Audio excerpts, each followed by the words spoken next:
Hello, mga kamaster, maraming salamat po sa lahat ng tumatangkilik ng The Secretly Rich Man, Gerald Crawford Story. Paki-follow and subscribe mga master para sa mga susunod pang mga kabanata. The Secretly Rich Man, by 2 Ears is Body. Kabanata 301. Sa sandaling lumakad ang babaeng iyon, agad na alam ni Gerald at ng lahat kung sino ang patron ni Felicity. Cassandra McGregor, tagapayo. Tulad ng pagkabigla tulad ng lahat, binati nila siya ng mainit na gayunpaman. Ito ay isang malaking pakikitungo. Kilala lamang nila si Cassandra bilang isang beauty queen na may imposibleng mataas na pamantayan, at hindi kailanman anumang mga kasintahan. Sino ang mag-iisip na mayroon siyang isang bagay na nangyayari sa isang big shot tulad ni Flynn Lexington? Kahit na nakakagulat ay ang paggalang na si Flynn ay tila para sa kanya. Ito ay tunay na befuddling. Tungkol sa ugnayan sa pagitan ni Felicity at Cassandra, lahat ito ay nagsimula mula sa gabing iyon, nang iligtas ni Gerald si Cassandra mula sa bagong binuksan na bar. Sa oras na iyon, ibabalik niya siya kasama si Flynn. Habang sa kotse ay natuklasan ni Cassandra ang powerbank ni Gerald na naiwan. Gamit ang pagbibigay sa kanya ng ulo, dahan-dahang sinimulan niyang mapagtanto na maaaring siya ay nasa likod ng kanyang pagsajep. Tulad ng pagpunta niya pabalik upang makarating sa ilalim ng bagay, tumakbo siya sa Felicity, na sariwang lumabas pagkatapos ng kanyang pinakabagong pag-record. Nagulat din ito ng Felicity, nang makita si Cassandra na lumabas mula sa isang Rolls Royce. Nagmamadali siyang magtanong kung mayroon man ang bagay, at binigyan siya ni Cassandra ng isang maikling rundown ng mga nagdaang kaganapan. Siya rin. Malinaw na nabanggit tungkol sa pagiging isa upang makita ang tungkol sa Mayberry Affairs. Dahil ito ay tungkol kay Gerald, pagkatapos ay nagmamadali siyang magtanong tungkol sa mga bagay. Ang nakuha niya ay kung ano ang inayos ni Flynn at Gerald ng maaga, at sapat na para ibagsak ni Cassandra ang bagay na ito. Gayunpaman, hindi iyon ang katapusan nito. Ilang oras sa nakaraang linggo, sina Cassandra at Felicity ay namimili para sa mga pampaganda. Tumakbo sila sa isang lugar ng problema kapag ang ilang mga lasing na matandang tycoon ay naghangad na magkaroon ng kaunting esport sa kanila. Isang natakot na Cassandra na tinawag agad na si Flynn, at si Flynn ay nagmamadali sa eksena na may isang grupo ng mga kalalakihan upang talunin ang mga manggugulo. Ano ang isang kasiyahan na para kay Cassandra? Ano pa, nakakuha ito ng isang bagong nahanap na paghanga mula sa Felicity. Napakasarap ng pakiramdam na magkaroon ng isang tao na makapangyarihan sa iyong tabi.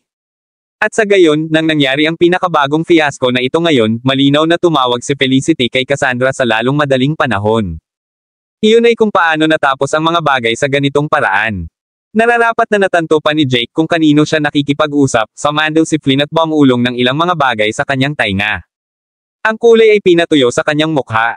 Sa wakas ay naintindihan niya ang babaeng ito ay hindi dapat panggulo sa mga gusto niya. Sinuri ni Cassandra si Felicity, at ang kanyang mga mata ay makitid. May tumama ka ba? At ikaw din, Blondie. Panipi. Hindi alam sa Felicity, lihim na nakikipag-ugnay si Cassandra sa ordinaryong tao. Malaki ang utang niya kay Felicity para doon. Tama iyon, Cassie. Felicity Huff. Blast! Sino mang gumawa nito, ibabalik mo siya. Tiniklap ni Cassandra ang kanyang mga braso. Slap! Bam! Umakyat si Felicity at sinampal si Jake sa kanyang mukha. Si Rage ay sumabog sa kanyang mga mata, ngunit naalala kung ano ang sinabi sa kanya ni Flynn, hindi siya maglakas loob na gumawa ng labis na pagsilip. Tulad ng para kay Blondie, sinalsal niya ang isang bote ng beer laban sa ulo ng kanyang assailant. Masarap ang pakiramdam. Maganda ang pakiramdam. Ang mga mag-aaral sa universidad ay naisip din. Wala ring magagawa ni Jake tungkol dito. Kahit na sinira nila ang kanyang panga at hinimas siya ng lahat ng kanyang ngipin, hihilingin pa rin siya sa kanila. Kahit na pinasasalamatan nila ang isang third sa buong short niya, kailangan pa niya itong dilaan at tawagan itong masarap. Iyon ay kung paano nakakalungkot ang posisyon na siya ay nasa ngayon. Nasiyahan sa kung paano nalutas ang sitwasyon, umalis si Flynn. Lahat ng nagawa niya ay para sa pagbabalik ng isang pabor kay Gerald Crawford. Ngunit siya ay ganap na nabigo na mapansin na si Gerald ay nakaupo doon mismo sa sulok. Tagapayo, napakaganda mo. Lahat ay masigasig na nagpalakas. Ang mga toast ay nakataas sa kanyang pangalan. Kabanata 302. Kahit na si Harper Sullivan ay sumali sa paggawa ng kasiyahan. Halos hindi na mapalayo si Gerald. Isang toast kay Cassandra. Inanunsyo niya na nagtataas ng isang baso. Oho, kaya narito ka, Gerald. Ito ay tulad ng palagi kang nandyan tuwing may nangyayari. Hindi kita nakita kanina, nasaan ka?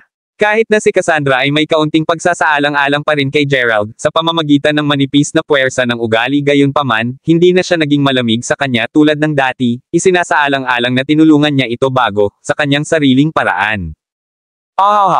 Nagtatanong ka ba tungkol sa kanya, tagapayo? Pinutol ni Yvonne. Nagtago siya sa sulok na iyon sa buong oras. Kapag sumabog si Jake dito kasama ang lahat ng kanyang mga lalaki, si Blondie at ang iba pa ay tumayo sa kanila, ngunit naupo lang si Gerald. Gosh! Mas walang magawa kaysa sa amin mga kababaihan. Panipi. Mas maaga nang siya ay dumulas, nangyari rin siya kung saan nakaupo si Gerald, at napansin siya doon. Tama iyon. Parin, inaasahan mo ba talaga ang taong ito na maging anumang tulong sa isang away? Panipi.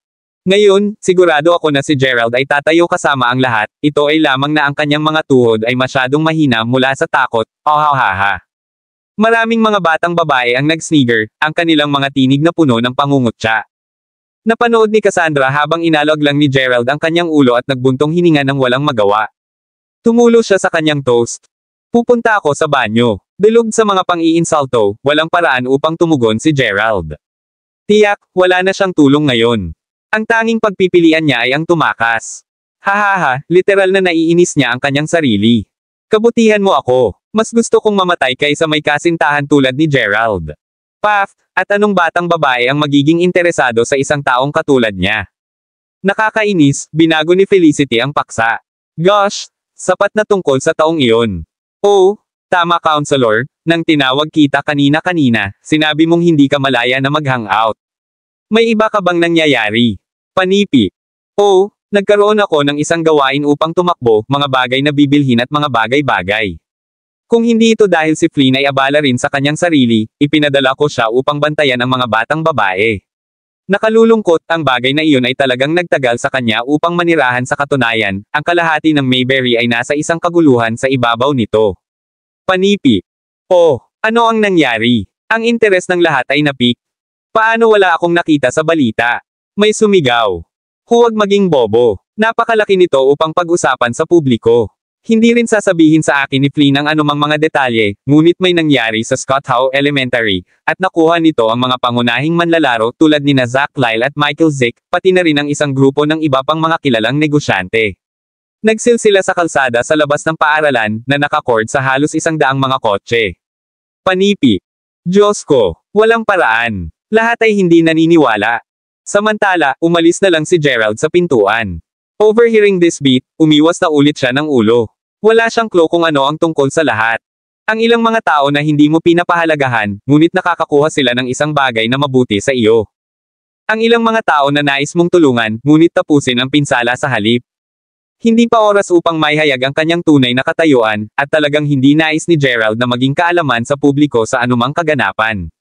Minsan, ito ay gumawa ng mga bagay sa halip komplikado at mahirap. Tila na mula ngayon, nararapat niyang mapanatili ang isang mababang profile, at manatili sa mga bagay na hindi nababahala sa kanya. Naaalala lang niya ang kanyang sariling negosyo, at tapusin ang kanyang pag-aaral ng mabilis at tahimik. Noon lang, tumunog ang kanyang handphone. Ito ay pagtawag ni Kate Smith. Siya papunta sa banyo at tumawag. Gerald, abala ka ba ngayon? Hindi naman. Ano na, panipi. Ito ay Yasman, bulong ni Kate. Sinabi niya na hindi na siya maganda ang pakiramdam. Sinuri ko lang ang temperatura niya, may mataas na lagnat siya. Kailangan niyang pumunta sa ospital. Panipi. Alam ni Gerald na para sa kanya na tawagan siya ng direkta ay nangangahulugang kailangan niya ng tulong. Marahil ay masikip siya sa cash sa ngayon, kung hindi niya dadalhin ang bagay na ito sa kanya. Kailangan niyang tulungan si Kate na makahanap ng isang mas mahusay na trabaho sa lalong madaling panahon. Sa halip na bigyan ng isang tao ng isang isda, mas mahusay na turuan ang lalaki kung paano mangisda, di ba? Nag-aalala para kay Yasman, hindi na maglakas loob si Gerald. Umalis na may mabilis na palm, sumakay siya upang kunin ang parehong mga batang babae sa ospital. Ito ay sa kalagitnaan ng gabi, ngunit nakakagulat na may kaunting mga tao dito upang makita ang doktor. Hawak si Yasman sa kanyang mga bisig, si Gerald ay may linya sa likuran nila. Tulad ng pagdating nila, ang isang babae ay biglang humakbang sa harap niya. Kabanata 303. Ang isang batang babae ay biglang pinutol mismo sa harap nila, nang walang isang salita, na hindi ipinapakita ang kaunting pagsasaalang-alang sa iba. Si Gerald ay wala sa kalagayan para dito. Miss, hindi mo ba ito mahahanap ng isang maliit na bastos? Hindi siya pinansin ng babae. Tama iyon. Sinabi ng aking guro na hindi ka maaaring eye-cut sa isang pila. Bulalas ni Yasman na may nakasimangot. Bah! Tumalikod ang babae at nag-snap, kaya't pinutol ko sa harap mo, kaya ano? Ano ang magagawa mo tungkol dito? Lahat ng bark at walang kagat. Panipi. Maaaring makita ng isa na siya ay nasa paligid ng 21 na may isang makatarungang kutis at isang magandang mukha at nagbihis sa paraang mag-iwan ng kaunti sa imahinasyon. Gayunpaman, ang kanyang stock-up na pag-uugali ay umihi lamang kay Gerald upang tumingin sa kanya. Ikaw ang isa na tumatakbo. Sa mga limitasyon ng kanyang pasensya, nag-snap siya ng isang malupit na tugon. Ano ang sinabi mo sa akin? Maghintay ka lang dito, magkakaroon ako ng isang tao na maputol ka sa laki. Sumisigaw at nanunumpa na parang bigla siyang nagalit, ang babae ay hinaila ng maraming mga bystander. Sa wakas, umalis siya sa isang huff. Well, lumabas iyon. Brushing ito sa isip, si Gerald ay bumalik sa linya. Sir, baka hindi mo na nagawa iyon. Ang babaeng iyon ay parang problema. Ang isang medyo batang nurse ay bumulong nito habang siya ay naghahatid ng ilang mga pasyente. Narito siya kanina-kanina upang bisitahin ang isa sa aming mga pasyente, isang tao, at dumating siya kasama ang isang buong tren ng mga magarbong kotse. Hindi ko malilimutan ang kanyang clout, alam mo. Magmadali sa at wala ng problema. Panipi. Maliwanag, sinimulan niya ito. Bueno, ang ibig sabihin ng nurse ay mabuti. Si Gerald ay hindi gumawa ng karagdagang pahayag. Huwag mag-alala dito, Gerald, sumang-ayon si Keita. Ibabalot lang natin ito dito at umalis ka agad. Kaya dinala ni Gerald si Yasman upang makita ang doktor. Ito ay naging walang nakababahala, isang pangkaraniwang sipon lamang at ang ilang gamot ay inireseta. Si Kate ay malinaw na naaliw, at iniwan nila ang ospital. Pagdating nila sa pasukan, ang mga makintab na itim na kotse ay biglang gamulong, isa-isa, hindi bababa sa 100 sa kabuuan. Ang isang napakalaking pangkat ng mga bihis ay lumabas at tumungo sa loob. Nang makita niya ang babaeng lumitaw mula sa kotse sa gitna, si Kate ay nag-aalinlangan sa takot. Ito ang babaeng iyon na pinutol sa linya ng mas maaga, nagsisimula sa isang spot kasama si Gerald. Bumalik ba talaga siya upang maging sanhi ng problema para sa kanila? Salamat sa kabutihang palad na ginawa nila ito sa oras. Narinig ko lang ang tungkol dito. Kumusta si G? Pry? Nasa loob pa ba siya ng intensive care unit? Tanong ng isang mapanglo na binata. Tumango ang babae. Oo. Naranasan niya ang mga kawaila, hilakbot na bali ng buto sa lahat ng 4 na mga paa, at nasa ICU ward pa rin siya, ngunit salamat sa kanyang buhay ay hindi nasa panganib. Panipi. Blast. Sino ang maaaring nasa likod ng gayong savagery? Alam ko, dapat ito ay Mayberry. Panipi. Hoy, huwag pag-usapan dito. Sinaksak siya ng lalaki, na naging dahilan upang isara ang kanyang sariling bibig.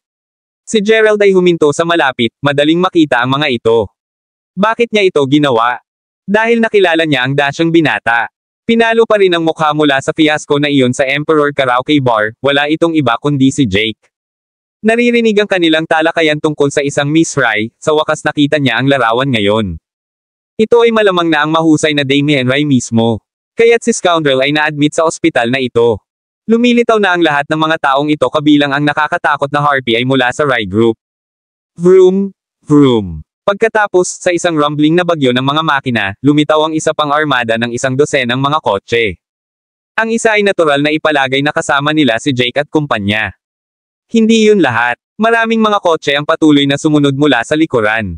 Tumayo ito sa pangangatuwiran. Si Rai Group, sa ilalim ng pamilyang Rai, ay matagal nang nakulong sa teritoryo ng Mayberry. Tumakbo ang kanilang mga ugat. Sila ay isang mabangis na gang ng mga thugs. Garantisado si Damien Rai na magkaroon ng malakas na mga taga-suporta.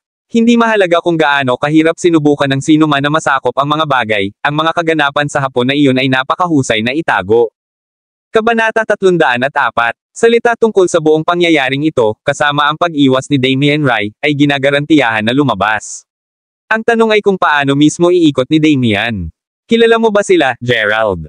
Nakakakita ng lahat ng mga makapangyarihang taong ito na nagtitipon sa labas ng ospital, tumayo si Kate sa tabi, nakakaramdam ng pagkabalisa. Kilala ko sila, ngunit hindi nila ako kilala. Napangiti si Gerald. Narito lamang sila upang bisitahin ang isang tao. Huwag alalahanin ito. Panipi. Iyon ay nagbigay sa akin ng isang takot. Akala ko ang babaeng iyon ay nagpatawag ng isang bangkos ng mga thugs. Nagbigay si Kate ng isang mahabang buntong hininga. Matapos ang isang huling pagtingin sa kanila, tumalikod si Gerald. Nagmaneho siya pabalik sa kanyang lugar. Si Zach Lyle ay may ilang dumi kay Damien Rai, kaya ang huli ay maaaring mag-atubiling pukawin ang karagdagang problema. Kasabay nito, hindi nakalimutan ni Gerald na ilabas ang ibang bagay na iyon tungkol sa pagbabago ng trabaho para sa Keita. Sa pamamagitan ng paraan, Keita, interesado sa pagbabago ng mga trabaho. Ngumiti siya ng may ngiti. Kung nais niya, maaari niyang kunin ang anumang posisyon sa Mayberry International. Hindi ito sa mga card upang magtayo lamang ng isang kindergarten para sa kanya. Ako rin ay nangangahulugang magtanong sa iyo tungkol dito, sagot ni Keita. Ngayon, sinabi sa akin ng manager na si Thornton na baka interesado silang mamuhunan sa kindergarten, at kahit na nagbibigay sa akin ng pagsasanay sa Sunnydale University. Dadalo ako sa ilang mga lektura ng psikolohiya doon sa lalong madaling panahon bukas. Panipi. Oh, magaling iyon. Tumango si Gerald. Kung minsan ang pag-iisip ng mga kalalakihan ay walang tugma para sa pagsasaalang-alang ng mga kababaihan. Maraming mga universidad ang nagdaos ng mga klase sa pamayanan para sa mga taong nagtatrabaho na, o hindi pa nakatanggap ng mas mataas na edukasyon sa kanilang sarili. Talagang mayroon siyang parehong ideya bago tungkol sa pag-sign up ng Keita para sa mga nasabing klase ngunit hindi pa niya natagpuan ang oras. Bueno, ito ay isang sangayon na pagliko ng mga kaganapan. Si Sunnydale ay naaayon sa kanyang sariling Mayberry University. Sinabi ng lahat. Nais ni Gerald na ipakita sa kanya ang kanyang sariling katapatan, kaya ipinangako niya na tuwing malaya siya, makikita niya siya sa Sunnydale. Matapos ibagsak siya, sa wakas ay bumalik siya sa kanyang silid ng halos 10-30. Ito ay isang nakakapagod na araw. Nakatulog ka agad. 2 araw ang lumipas nang walang anumang mga insidente. Ginugol ni Gerald ang oras na ito sa pag-aaral ng tahimik sa silid-aklatan. Malapit na ang pahinga sa tag-araw ngunit bago iyon, ang term na pagsusulit. Sa araw ding iyon, bandang 10 AM, sinubukan ni Gerald ang mga katanungan sa modelo sa silid-aklatan. Bigla, isang matamis na halimuyak ang kumala sa kanyang tagiliran. Ito ay ang amoy ng isang babae. Lumingon sa hitsura, natagpuan ni Gerald ang isang matangkad na batang babae na umupo sa tabi niya. Alam ng lahat kung ano ito sa loob ng isang library ng universidad lalo na ang mga mag-aaral na bituin tulad ng Gerald ang pananaliksik at rebisyon ay hindi tumitigil, at ang lugar ay nakaimpake sa labi. Sinakop ni Gerald ang lugar na ito mula noong 5:30 ng umaga. Nagsimula itong makakuha ng isang maliit na masikip doon. Ang batang babae ay matangkad, payat, at estatwa, na may balat na patas bilang porselana. Mahabang buhok na bumagsak sa kanyang baywang. Siya ay isang matahimik, nakakaakit na kagandahan. Maaaring sabihin ng isa na hindi ito ang una niyang pagpipilian na umupo sa tabi ng ilang tao ngunit ito lamang ang walang laman na upuan. Ito ay pinagsama ng kung paano ang lahat ng mga lalaki ay nakatingin sa kanya mula nang siya ay pumasok, na naging dahilan upang makaramdam siya ng labis na kamalayan sa sarili. Samantala, si Gerald ay ganap na nabigla sa kanyang pag-aaral, na nagbigay sa kanya ng ilang maliit na sukatan ng pag-urong. Namula ng mahina, binigyan siya ng kaunting tumango at isang ngiti, pagkatapos ay naupo at binuksan ang kanyang libro. Ang pagpahinga ng kanyang ulo sa isang kamay, na pinahihit ang mga pahina sa iba pa, siya ay isang nakakagulat na larawan upang makita. Mapahamak ito, nagpunta ang babe na iyon at naupo doon. Halika. Ako ay 100 beses na mas mahusay na naghahanap kaysa sa third na iyon. Hindi ko ito makukuha. Panipi. Ang mga nagseselos na pag-iyak ay lumitaw mula sa lokal na menfolk. Achoo! Samantala, ang paglanghap ng amoy ng isang babae ay humihiling ng isang mahusay na pagbahing mula kay Gerald. Agad na napagtanto na ito ay ang kanyang sariling pabango sa kasalanan dito, ang batang babae ay nag-flush ng maliwanag na pula, at sinimulan ang pag-alis ng kanyang upuan palayo sa kanya. Ngunit para kay Gerald, ang kapispalad na kaganapan na ito ay simula lamang. Ibinaba niya ang kanyang ulo upang mag-focus sa kanyang trabaho. Tumulo. Splat. Bigla-bigla, ang kanyang ilong ay nasusunog at pagkatapos ay nagsimulang mag-trick mula rito ang dugo, na tumutulo sa mga papel sa harap niya. Kailangan niya ng isang tissue, ngayon. Sa pag-aalala tungkol sa sabik, nakita niya na ang batang babae ay tumalikod sa kanya, ang kanyang ulo ay inilagay sa isang kamay na may pagpapasya. Ang kanyang iba pang kamay, gayunpaman, surreptitiously ay nagpalawak ng isang pack ng mga tissue sa kanyang paraan. Ang kanyang mukha ay katulad ng isang paningin ng isang wildfire, nagliliyab na pula. Tulad ng para kay Gerald, pagkatapos ay nais niya na wala ng mas mahusay kaysa sa makahanap ng isang butas na mag-crawl sa. At pagkatapos ay baka mamatay lang siya doon. Kabanata 305. Si Gerald ay hindi maaaring manatili sa silid-aklatan ng mas mahaba. Pinupunasan ng dugo mula sa kanyang ilong, agad siyang tumakas sa eksena. Tapos na ang kanyang buhay. Hindi rin niya matulungan ang kanyang sarili. Una, ang batang babae na iyon ay simpleng maayos bilang impyerno. Anong katawan? Siya ang uri ng Diyosa na ang mga average na lalaki ay hindi pinapayagan na mangarap. At ang halimuyak na iyon ay suot niya, kaya nakalalasing, ang kanyang ilong ay napukaw. Buntong hininga. Ang isang kagandahan ng kalibre na iyon ay malamang na nagmula sa isang mayamang background. Anong uri ng ordinaryong tao ang maaaring manalo ng kanyang pansin? Hold on. Hindi ba siya mismo, isang mayaman na kapwa? Paano niya nakalimutan ang tungkol dito? Umiling-iling si Gerald. Sinubukan niyang sumilip sa silid-aklatan sa pamamagitan ng isang window ngunit sa pamamagitan ng ilang kakaibang pagkakaisa, ang batang babae ay nakabukas ang kanyang ulo, at kasalukuyang tinitingnan ang parehong window. Pinagmamasdan niya siya. Ang kanilang mga mata ay nagtagpo at pagkatapos ay nagmadali siyang bumagsak sa kanyang tingin. Nagpasya si Gerald na huwag patuloy na tumitig sa kanya, alinman. Sa pamamagitan ng isang nagkasala na maliit na pagsisimula, naalala niya na mayroon siyang mila, ngayon. Hindi siya dapat maging ogolang sa ibang mga manok na tulad nito. Anyways, palaging may isang magandang batang babae sa paligid ng susunod na sulok, hindi siya masyadong maayos na bumabagsak para sa bawat isa sa kanila. Hindi yun ang paraan ni Gerald Crawford, hindi. Ang pakikipaglaban upang sugpuin ang nakagagalit na mga tides ng kanyang puso, napagtanto niya na hindi niya magagawang mag-concentrate sa kanyang rebisyon na ganito. Halos tanghali na. Nakipag-date siya sa Keita upang matugunan siya para sa tanghalian sa Sunnydale University, kung saan siya ay kumukuha ng mga profesional na kurso sa nakaraang ilang araw. Hindi pa siya napunta upang makita siya doon.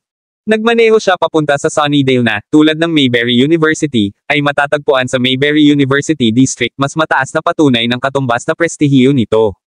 Sa kabutihang palad, nangangahulugan ito na ang dalawang campus ay hindi matatagpuan masyadong malayo. Tumagal siya ng halos 20 minuto upang makarating doon. Gerald. Nakatanggap ng kanyang tawag, naghihintay na si Kate sa mga pintuan. Nagpalitan sila ng ilang mga kasiya siya nang muling magkita sa bawat isa. Hop in, hayaan kumain. Binigyan siya ni Gerald ng ngiti. Hindi na kailangan iyon, Gerald. Hayaan mo na itong gamutin ngayon. Biglang sumagot si Kate na may isang hangin ng misteryo. Bakit ito, lahat ng biglaang? Well, ngayon ang aking kaarawan, nakikita mo. Ang boses ni Kate ay nahulog sa isang bulong. Wala akong mga kaibigan o pamilya, walang ipagdiwang ang aking kaarawan. Ngayon ay mayroon ako. Malaki ang naitulong mo sa akin, ito ang hindi bababa sa magagawa ko para sa iyo. Panipi. Ito lang iyon. Gerald, okay ba ang cafeteria? Sa pagtatapos ng araw, si Gerald Crawford ay isang mayamang tagapagmana. Bagaman alam na ni Kate na hindi siya magiging sanhi ng isang pag-aalsa sa ito, naramdaman niyang magtanong. Kinurot ni Gerald ang kanyang ulo. Ngayon nakikita ko kung bakit ka tumawag upang tanungin ako kahapon, kaya ngayon ang iyong kaarawan. Dapat may sinabi ka, hindi rin ako handa ng regalo. Panipi. Hindi ko kailangan ng isa. Magbahagi lang ng pagkain sa akin. Panipi. Dahil inilagay ito ni Kate sa ganoong paraan, wala nang maaaring idagdag ni Gerald. Gayunpaman, ito ay ang kanyang kaarawan, hindi niya talaga pinayagan siyang magbayad ngayon, at kung ito talaga ang kanyang unang pagkakataon na ipinagdiriwang ito, dapat silang gumawa ng higit pa rito. Tulad nito, pinili ni Gerald sa halip na pumunta sa Surati, isang restoran na nakaistilong kanluranin sa Sunnydale campus. Bumalik kapag siya ay tumakbo kasama si Aiden Baker at ang kanyang pulutong, madalas na maririnig niya ang tungkol sa mga malalaking tagabayo na nangyayari tungkol sa kasukasuan na ito. Ito ay isang magandang sapat na lugar. Medyo mahal, malinaw naman, ngunit dahil hiniling ni Gerald na pumunta rito, walang binigyan ng binigkas si Kate, at sinundan siya sa loob. Binati sila ng mga klasikong symphony. Sa oras na ito ng araw, mayroon ng ilang mga parokyano sa loob, lahat ng mga batang bihis na bihis mula sa mga pamilya na lumiligid sa kwarta. Kabanata 306. Kate at si Gerald ay pumasok, nagbihis ng malinaw. Ang paningin ng mga ito ay humihiling ng hindi kanais-nais na mga skull mula sa marami sa mga kababaihan sa restoran. Hindi ba si Kate Smith? Dumating siya rito, sa Surati. Panipi. Susunod, ang isang pangkat ng 4 o 5 batang babae at mga lalaki ay pumasok din. Habang naglalakad sila sa mesa kung saan nakaupo sina Gerald at Kate, ang ilan sa kanila ay tumigil sa kanilang mga track upang tumitig sa Kate sa sorpresa. Isang mapaglarong spark na dumula sa mga mata na iyon. Linda, oh, Hey, lahat? Blushed si Kate habang binabati niya sila, inilalagay ang kanyang pagkain at kinakabit ang kanyang damit na kinakabahan. Si Linda ay fetchingly na ginawa at nagsuot ng isang form na umaangkop sa maliit na itim na damit na halos hindi lamang natakpan ang kanyang puwit. Ang kanyang mga babaeng kaibigan ay nakasuot ng katulad na risque fashions, habang ang mga lalaki ay may mga butas na inihayag ang kanilang malaking katayuan sa lipunan. Dapat maging patas na ipalagay na ang mga ito ay mga kamag-aral ng Kate. Mayroon silang mga kursong pagsasanay sa guro sa Gerald's University din. Nakukuha mo ang lahat ng uri doon.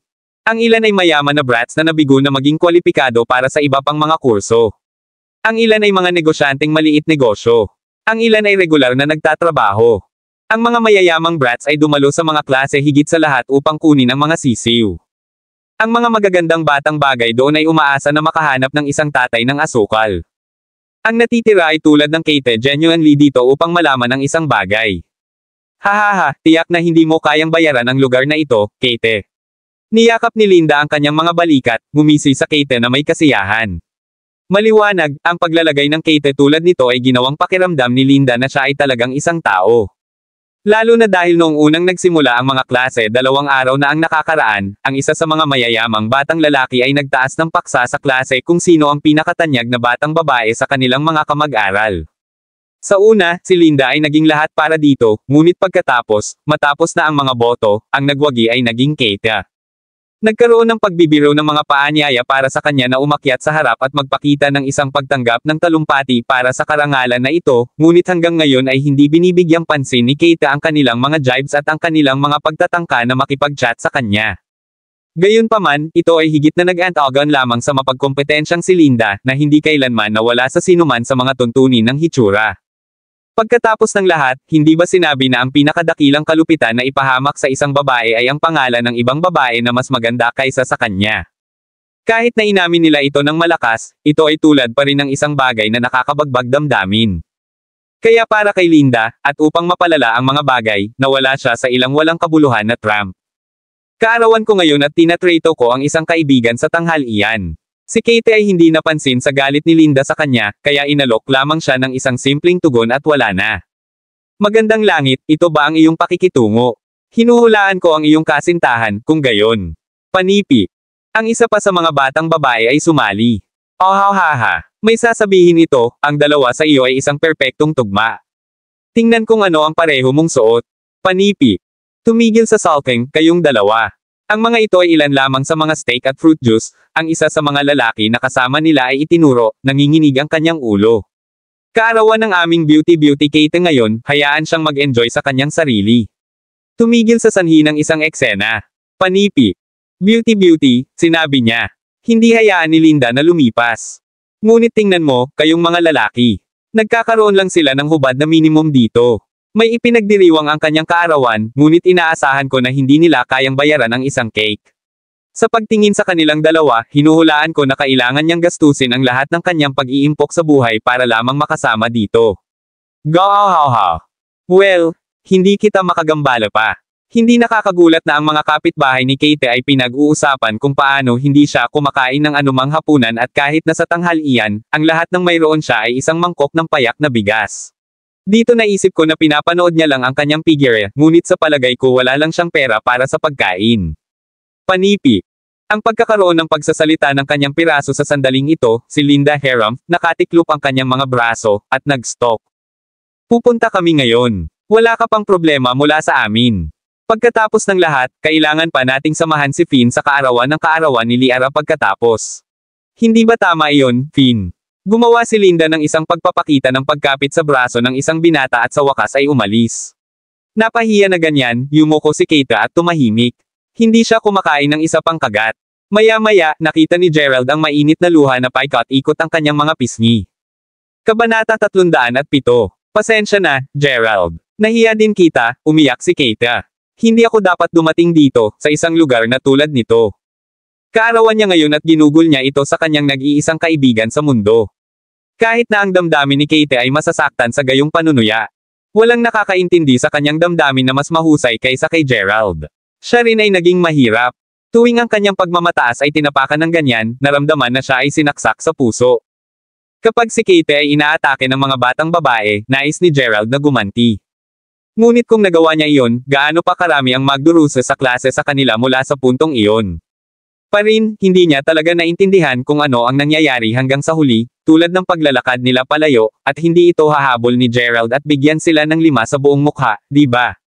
Huwag isipin ito. Tapos na ang araw bago mo malalaman ito, pinasimulan siya ni Gerald.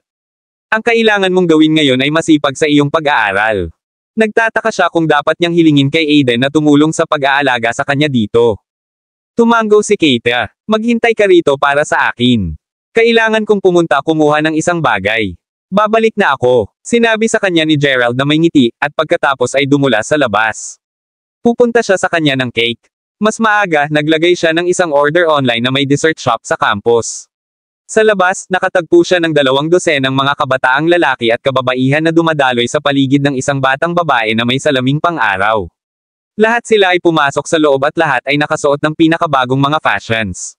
Walang interes si Gerald sa kanila. Marahil ay narinig niya na binanggit ni Linda Girl ang tungkol sa kaarawan ng isang tao.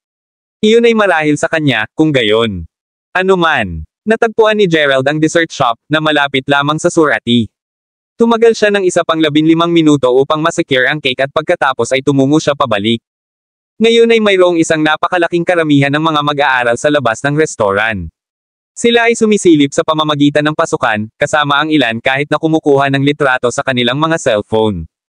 May nangyari. Mainit di asterisk man. Sa palagay ko ang batang babae ay dapat na umihi kay Miss Liara. Talagang, ngayon, ng lahat ng mga tao upang pumili ng isang away. Panipi. Maswerte na ito ay kaarawan ni Miss Liara ngayon at ayaw niyang gumawa ng napakalaking isang pag-aalsa sa ibabaw nito kung hindi man, ang batang babae ay gagawin para sa. Ngunit ano ba talaga ang ginawa niya? Tila may isang matandang sama ng loob mula sa dati. Nakalulungkot siya ang kagandahan. Ito ay magiging trahedya. Panipi. Ang mga manunood ay lahat sa pinainit na talakayan tungkol sa bagay na ito. Hindi pinapansin ng lahat, itinulak ni Gerald ang kanyang daan sa pamamagitan ng karamihan, at nakakuha ng isang mahusay na pagkabigla. Maraming mga batang babae ang humila ng buhok ni Kate at hinawakan siya sa sahig. Isang babae ang nakaupo ng walang imak sa harap niya, isang paa ang tumawid sa isa pa. Ang mukha ni Kate ay pula at hilaw, na parang siya ay nahit. Hayaan mo siyang umalis, umungol si Gerald. Charging in, inilipat niya ang mga batang babae sa paligid ng Kate. Kaya't ito talaga ang dalawa. Ang babaeng namamahala dito ay tumaas sa kanyang mga paa. Naghanap ako ng mataas at mababa upang hindi mapakinabangan, ngunit sa huli ay dumating ka sa akin ng mag-isa. Ngayon na binuksan niya ang kanyang bibig upang magsalita, sa wakas ay naalala ni Gerald kung sino siya. Ito ang babaeng pinag-away niya, ng gabing iyon sa ospital. May koneksyon siya kay Damien Rai. Hindi niya ito nakilala kaagad dahil siya ay binubuo sa ibang estilo ngayon. Well, bakit ito kailangang dumating sa karahasan? Gerald hollered sa galit. Kabanata 308. Karahasan, sabi mo. Hey, maswerte ka na nakatakas ka sa ospital kapag ginawa mo, hayaan mo akong sabihin sa iyo, kung hindi man, tatanggapin ka doon ng gabing iyon. Kakled ang batang babae. Hinahanap ko ang dalawa sa iyo upang makuha ko ang aking paghihiganti gaano kaganda sa iyo na pahintulutan akong hanapin ka rito. Miss Liara, ito ba ang punk na nag-abala sa iyo sa huling oras? Paf! Ilang mga natalo lamang. At narito naisip ko na maaaring ito ay isang espesyal na tao at iyon ang dahilan kung bakit hindi namin masusubaybayan ito. Dapat ay pagod ka na sa buhay, ha? Sinusubukang simulan ang isang bagay sa aming Miss Liara. Panipi. Maraming mga kalalakihan ang nag-post ng pag-post para sa pag-aproba ni Liara. Miss Liara, kilala ko ang dalawang ito. Ang batang babae ay isa sa aking mga kamag-aral. Ang kanyang pangalan ay Kate Smith. Ang lalaking iyon ay tila kanyang kasintahan. Panipi. Sa wakas ay naintindihan ni Linda kung ano ang nangyayari dito. Isang sandali na tinatanggap nila si Miss Liara, at sa susunod, itinuro niya si Kate at sumisigaw para sa isang tao na sunggaban siya. At pagkatapos, sinampal ni Miss Liara si Kate sa buong mukha. Kaya, si Kate ay naging bobo na sapat upang iguhit ang ire ni Miss Liara. Sa tabi ng kanyang sarili na may tuwa, nag-scrambled si Linda upang sabihin sa nakakasakit na duo. Si Liara ay isang malaking oras na tanyag na tao sa Sunnydale University, kasama ang Rai Group sa likuran niya at lahat. Isa siya sa mga empresses ng campus, mapagmataas at pagbabawal. Walang nangahas na tumawid sa kanya. Sa katunayan, ang mga bagay ng reputasyon ay naglaro ng isang pangunahing bahagi sa kung bakit si Liara ay may hawak na gayong sama ng loob laban sa kanila. Nang gabing iyon, plano niyang ilagay ang isang malaking palabas sa harap ng mga tauhan ng kanyang tiyuhin. Iyon ang dahilan kung bakit siya ay nagpakita ng lahat ng biglaang, na naglalayong maging una sa eksena na pangasiwaan ang lahat. Sa halip, tumawid siya ng mga landas na may isang ignoranting tanga na hindi papayagan siyang gupitan. Mapahamak siya. Nararapat siya sa pinakamasamang kapalaran na maiisip. Siya ang kilalang Miss Liara. Kung hindi para sa kapakanan ng mga pagpapakita, mag-abala pa ba siya sa pagpunta sa linya? Anong biro? Ang punto ay na siya ay labis na nagagalit sa buong pag-iibigan. Nagawa niyang panatilihin itong botelya sa oras na iyon, hanggang sa matapos na sila sa pagbisita kay Uncle Damian. Pagkatapos, tinawag niya ang isang maliit na hukbo ng mga kalalakihan upang manghuli kay Gerald, ngunit dumulas siya sa net. At gayon paman, isang magandang pagkakaisa ito. Hoy! Sakupin din ng taong iyon. Si Liara ay sumigaw ng jubilantly. Ito ang pinakamahusay na kaarawan ng kaarawan na maaari kong matanggap. Tatangkilikin ko ito ng buo. Panipi. Kaagad, si Gerald ay nakapin sa pamamagitan ng isang buong sangkawan ng mga lalaki. Hindi niya inaasahan na ang batang babae ay maging isang mag-aaral dito sa Sunnydale. Liara, ang iyong karne ng baka ay kasama ko. Wala siyang kinalaman dito, magpunta siya. Panipi. Gaganapin at hindi makatakas, alam ni Gerald na sa wakas ay dumating na ang kanyang oras. Ngunit ano ang tungkol sa Kate? Siya ay ganap na walang kasalanan. Hahaha. Kaya ito ay totoong pag-ibig. Ngunit ang higit mo ay hinihiling mo sa akin na pakawalan siya, mas gusto ko rin siyang parusahan. Gagawa ako ng isang halimbawa sa inyong dalawa. Ikaw doon, bigyan sila ng bawat isa ng isang matalim na sampal sa buong mukha. At ikaw, simulan ang pag-stream ng live na ito. Siguraduhin na alam ng lahat kung ano ang mangyayari sa mga tumatawid kay Miss Liara. Ang huling utos na ito ay nakadirekta kay Linda at sinamahan ng isang malaking ngiti. Ang appointment na ito ay naging sanhi ng pagmamalaki ni Linda ng may pagmamalaki. Ang kanyang pangunahing layunin sa universidad ay upang mahuli ang isang malaking isda at upang makagawa ng mga makapangyarihang kaibigan. Iyon ay kung paano siya mas maaga sa buhay. Bigla-bigla, malapit na siya kay Miss Liara. Masungit na si Sneering, lumipat siya upang tumayo sa harap ng Gerald at Kate. Narinig mo ito sa iyong sarili, isinasagawa ko ito sa utos ni Miss Liara. Sisihin ang iyong sarili sa hindi alam ang iyong lugar, tulad ng mga ants na rehas laban sa langit, hahaha. Panipi. Smack. Smack. Natukoy niya ang parusa kay Gerald at Kate ayon sa iniutos.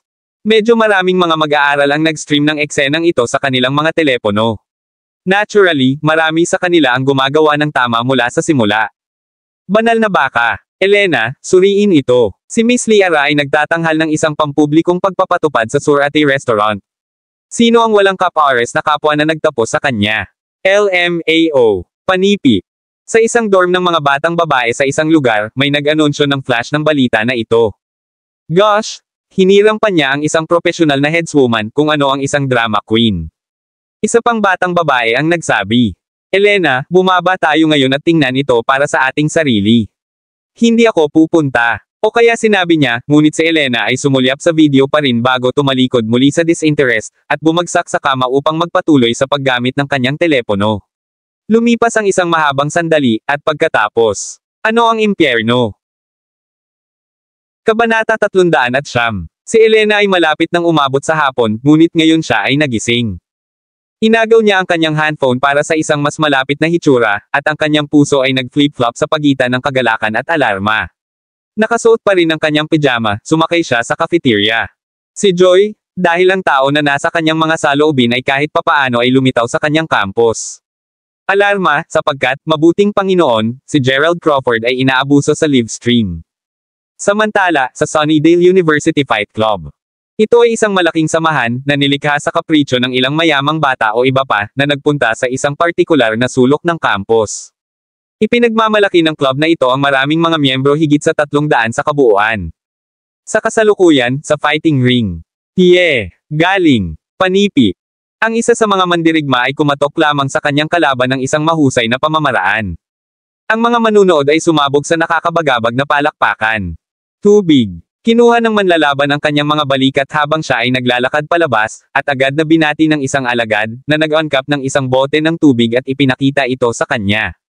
Matapos ang maraming mga bibig ng tubig ay bumagsak, ang natitirang bahagi ng bote ay lumipad. Wow! Kamangha-mangha ka. Sobrang cool. Maraming mga magagandang bagay, mga telepono sa kamay, kalapati sa kanyang mga bisig na may mga nakangiting mga ngiti. Cool, sasabihin mo. Ang lalaki ay sumiksik. Sa palagay mo ay hindi ko napansin kung paano kayong mga batang babae ay nakatitig sa iyong mga telepono sa buong oras. Isang bagay na kawili-wili doon. Mas kawili-wili kaysa sa aking mga fights. Panipi. Tihi, pinapanood namin na si Liara ay nagkagulo sa isang tao. Tingnan mo, nagtuturo siya ng ilang mga walang kapares na aralin. Ipinakita sa kanya ng mga batang babae ang patuloy na live stream. Diyos the asterisk man, Crawford, ang manlalaban ay tumigas, at itinulak ang mga batang babae. Ano ang mali, Aiden?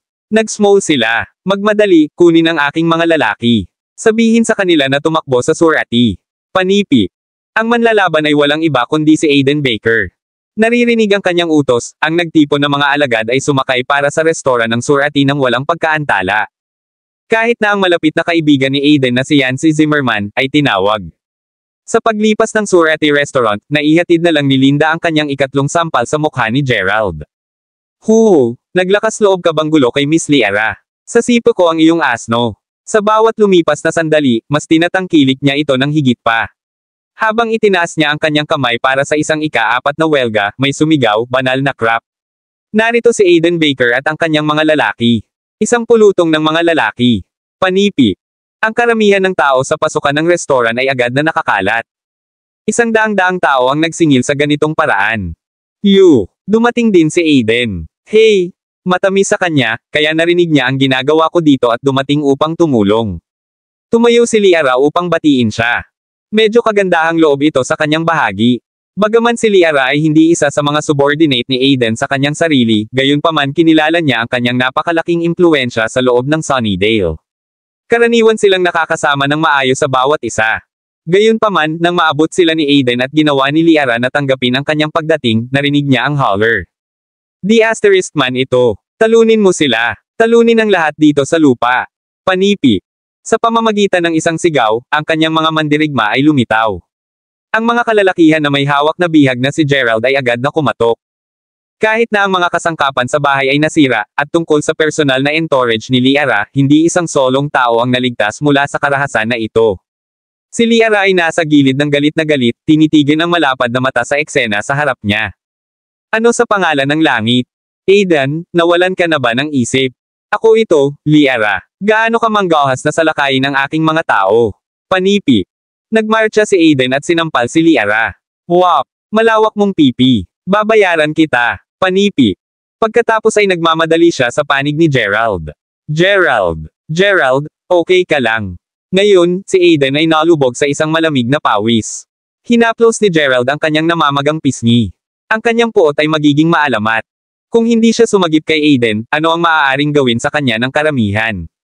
Salamat sa kabutihan na nasave siya sa oras. Gerald, ang babaeng ito na hinagupit sa iyo, ano ang gagawin mo sa amin? Sa paghawak ng isang maliit na buhok ni Linda, kinaladkad ni Yancy ang magiging tagapagpatupad sa harap niya. Nasa clawing edge siya ng isterya. Kabanata 310. Si Yancy Zimmerman ay isang personage ng Agosto sa campus na ito at si Aiden Baker ay higit pa. At papasok sila rito na may isang tunay na hukbo upang iligtas ang taong ito ng Gerald. Ano ang koneksyon dito? Ano pa, sila ay talagang kumukuha ng mga order mula sa kanya. Ano pa ang hinihintay mo? Gusto ko ang palaman na binugbog sa kanya. Umungol si Aiden. Kinaladkad ni Yancy si Linda palayo at Bart para sa mga lalaki upang simulan ang pag-smack sa kanya. Nagagalit ka na, Aiden Baker? Gagawa ka ba talaga ng isang kaaway sa akin para sa kapakanan ng dalawang nobodies na ito? Ang pagliko ng mga kaganapan ay nangyari ng bigla para kay Liara na magkaroon ng anumang kahulugan nito. Aiden, gaano siya katwetuhin sa kanya ng ganito? Malamig na sinigawan ni Aiden. Tama yun at ano ang magagawa mo tungkol dito? Isa ka lang sa kalapiteng mababa ang lipad sa ilalim ng Rye Group. Panipi. Hindi. Manggahas kang manginsulto sa akin. Panipi. Smack. Ang kahihiyan na bumaling sa galit, si Liara ay sumulong sa pag-atake kay Aiden, lamang na kumatok sa lupa na may isa pang singsing na sampal. Ang dugo ay dumadaloy mula sa isang sulok ng kanyang bibig, ngayon. Hindi ito maintindihan ni Liara. Si Aiden ba ay nasa droga o kung ano? Ngunit ang pinakamasama sa lahat ay ang paraan ng lahat na pinapanood niya ngayon, na parang hindi sila makapaniwala sa kanilang sariling mga mata. At si Aiden ay hindi pa nagawa sa kanya. Sa sandaling iyon, tumunog ang telepono ni Liara. Ang tumatawag ay kinilala bilang kapitan. Ang kanyang mga mata ay naiilawan at kinuha niya kaagad ang tawag. Kapitan, kailangan ko ang iyong tulong. Magmadali, o kung hindi man ay hindi ako makikita ng iyong boss. Umiyak siya sa telepono. Ang kapitan ay nagsalita ng walang emosyon, oo, Miss Liara. May tumawag na sa akin. Maaari mo bang ipasa ang telepono kay G. Baker, panipi. Ang impyerno ay gagawin niya. Pinalitan ni Liara ang tawag sa speakerphone para marinig ng lahat. Kumusta, Mr. Baker? Dapat mayroong ilang hindi pagkakaunawaan na nangyayari dito. Tumawag ang kapitan. Sigurado ako na alam mo na kung sino ang babaeng Miss Liara. Hindi ko gaanong pakialam kung gaano siya kalapit kay William Rai. Kahit na siya ay personal na paglalaro ni Henry Rai, hindi pa rin ako pipigilan ngayon. Panipi. Anong biro? Alam na alam ni Aiden kung sino ang kapatid ni Gerald, si Jessica Crawford, at ang lahat ng kanyang pamilya ay may hawak na kapangyarihan. Wala ring tanong kung kanino makukuha ang panig. Ilagay ito sa ganitong paraan: kung ito ay si Madam Jessica sa kanyang lugar dito, magkakaroon pa ng higit pa sa isang pagbagsak na nangyayari. Sa totoo lang, nakikita ko na ang mga taong Mayberry ay walang pagsasaalang-alang sa Rai Group kung anuman. Mr. Baker, walang tatanggihan ang clout ni Mayberry, ngunit nasa paligid ka lamang ng block sa loob ng 100 taon o higit pa. Bakit hindi ka umuwi at tanungin ang iyong tatay kung gaano katagal ang paggawa ng mga bagay ng Rai? Panipi. Ang kapitan ay naglalabas ng bawat salita ngayon. Ang pag-atake sa babaeng tulad nito ay hindi naiiba sa pag-atake kay G. Rai mismo. Nararamdaman ni Liara ang kanyang katapangan na bumalik. Hey! Hayaan mo akong sabihin sa iyo, Aiden Baker, ang aking kasintahan ay walang iba kundi si William Rai mismo. Bumalik siya sa bansa sa mga araw na ito, at kapag nalaman niya kung ano ang nangyari sa akin. Ang iyong mga taong Mayberry ay may impluwensya, sigurado, ngunit susubukan mo pa ring makisama sa pamilyang Rai, hindi ba? Ang iyong ama ay nasa ilalim ng Zack Lyle, at kahit natatakpan ka ni G. Lyle, kailangan pa itong maging isang mabuting dahilan, di ba?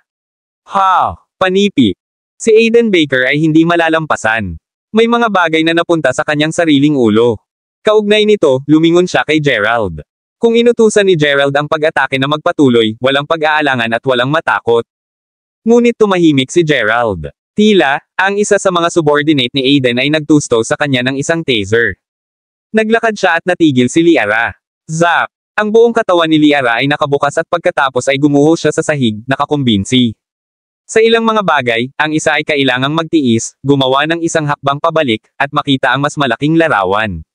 Ngunit nang magsimula siyang pag-usapan kung paano siya babalik sa Rai Group, nawala ng pag-uugali si Gerald.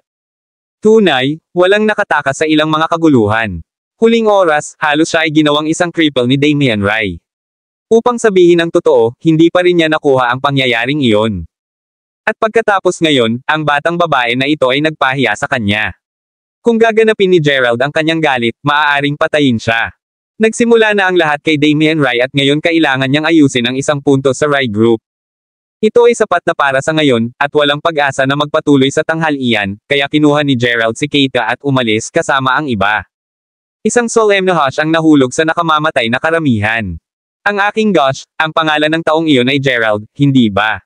Mukhang isang talo siya, ngunit lumiliko na siya ay isang kabuoang masamang asno. Maging si Aiden Baker ay nasa kanyang bek at tumawag. Panipi. Napakalungkot nito, tao. Narinig ko na si Yancy Zimmerman ay marumi din, ngunit mukhang handa siyang ihiga ang kanyang buhay para sa Gerald Tramp na iyon. Panipi. Nag-retard ba kayo? Tumatawag pa rin sa kanya ng mga pangalan, hindi mo ba ito makuha? Ano muli ang pangalan niya? Panipi. Crawford, sa palagay ko. Oh, basura. Maaari ba siyang maging? Panipi. Kabanata 311. Ay nagawa ni Gerald ang maraming singaw doon. Hindi pa siya naramdaman ng napakabuti dati. Gayunpaman, napagtanto niya na ang mga bagay ay maaaring maging komplikado mula rito. Bagaman nabuhay siya ng isang katamtamang buhay sa ngayon, hindi bababa sa naintindihan niya ito. Sa makatuwid, napagpasyahan niya na kukunin niya ng kaunti ang bagay na ito. Sa susunod na pagkakataon, kailangan niyang umupo kasama sina Zack Lyle at Michael Zick upang talakayin kung ano ang nangyari dito. Pinasalamatan niya sina Aiden at Elena sa pagmamadali sa kanyang tagiliran bago paalisin sila. Ang mga kaganapan sa araw ay nag-iwan ng Kate na natatakot at napahiya. Bumaba siya sa mga dumps. Maging ang kanyang mga damit ay napunit at napunit ng gang ni Liara. Sinira nito ang puso ni Gerald na makita siya ng ganito. Sa huli, kasalanan niya na ang trahedya na ito ay kailangang mangyari at na si Kate ay nadrag sa loob nito. Halika, bibilhin kita ng mga bagong damit. Malugod na idineklara ni Gerald. Hindi, ganito ako, Gerald. Yumuko si Kate. Iginiit ko. Hindi mahalaga kung ano, nakuha kita sa gulo na ito. Parin, kaarawan mo. Kinakaladkad siya sa tabi ng kamay, hinailan niya ito papunta sa kanyang sasakyan at dinala siya sa isang magarbong emporium ng damit na puno ng mga dekalidad na item na may mataas na fashion. Bumili si Gerald ng 2 outfits para sa Kate habang ang pag-aalsa at pag-aliw sa kanya. Nangako siya ng isang bagay tulad ngayon ay hindi na mangyayari muli. Nagbabayad siya para sa mga damit, ngunit tulad ng malapit na silang umalis. Gerald, ikaw ba? Isang malinaw, pambabae na tinig ang tumawag sa kanya. Ang tono ay laced na may hindi inaasahang kasiyahan.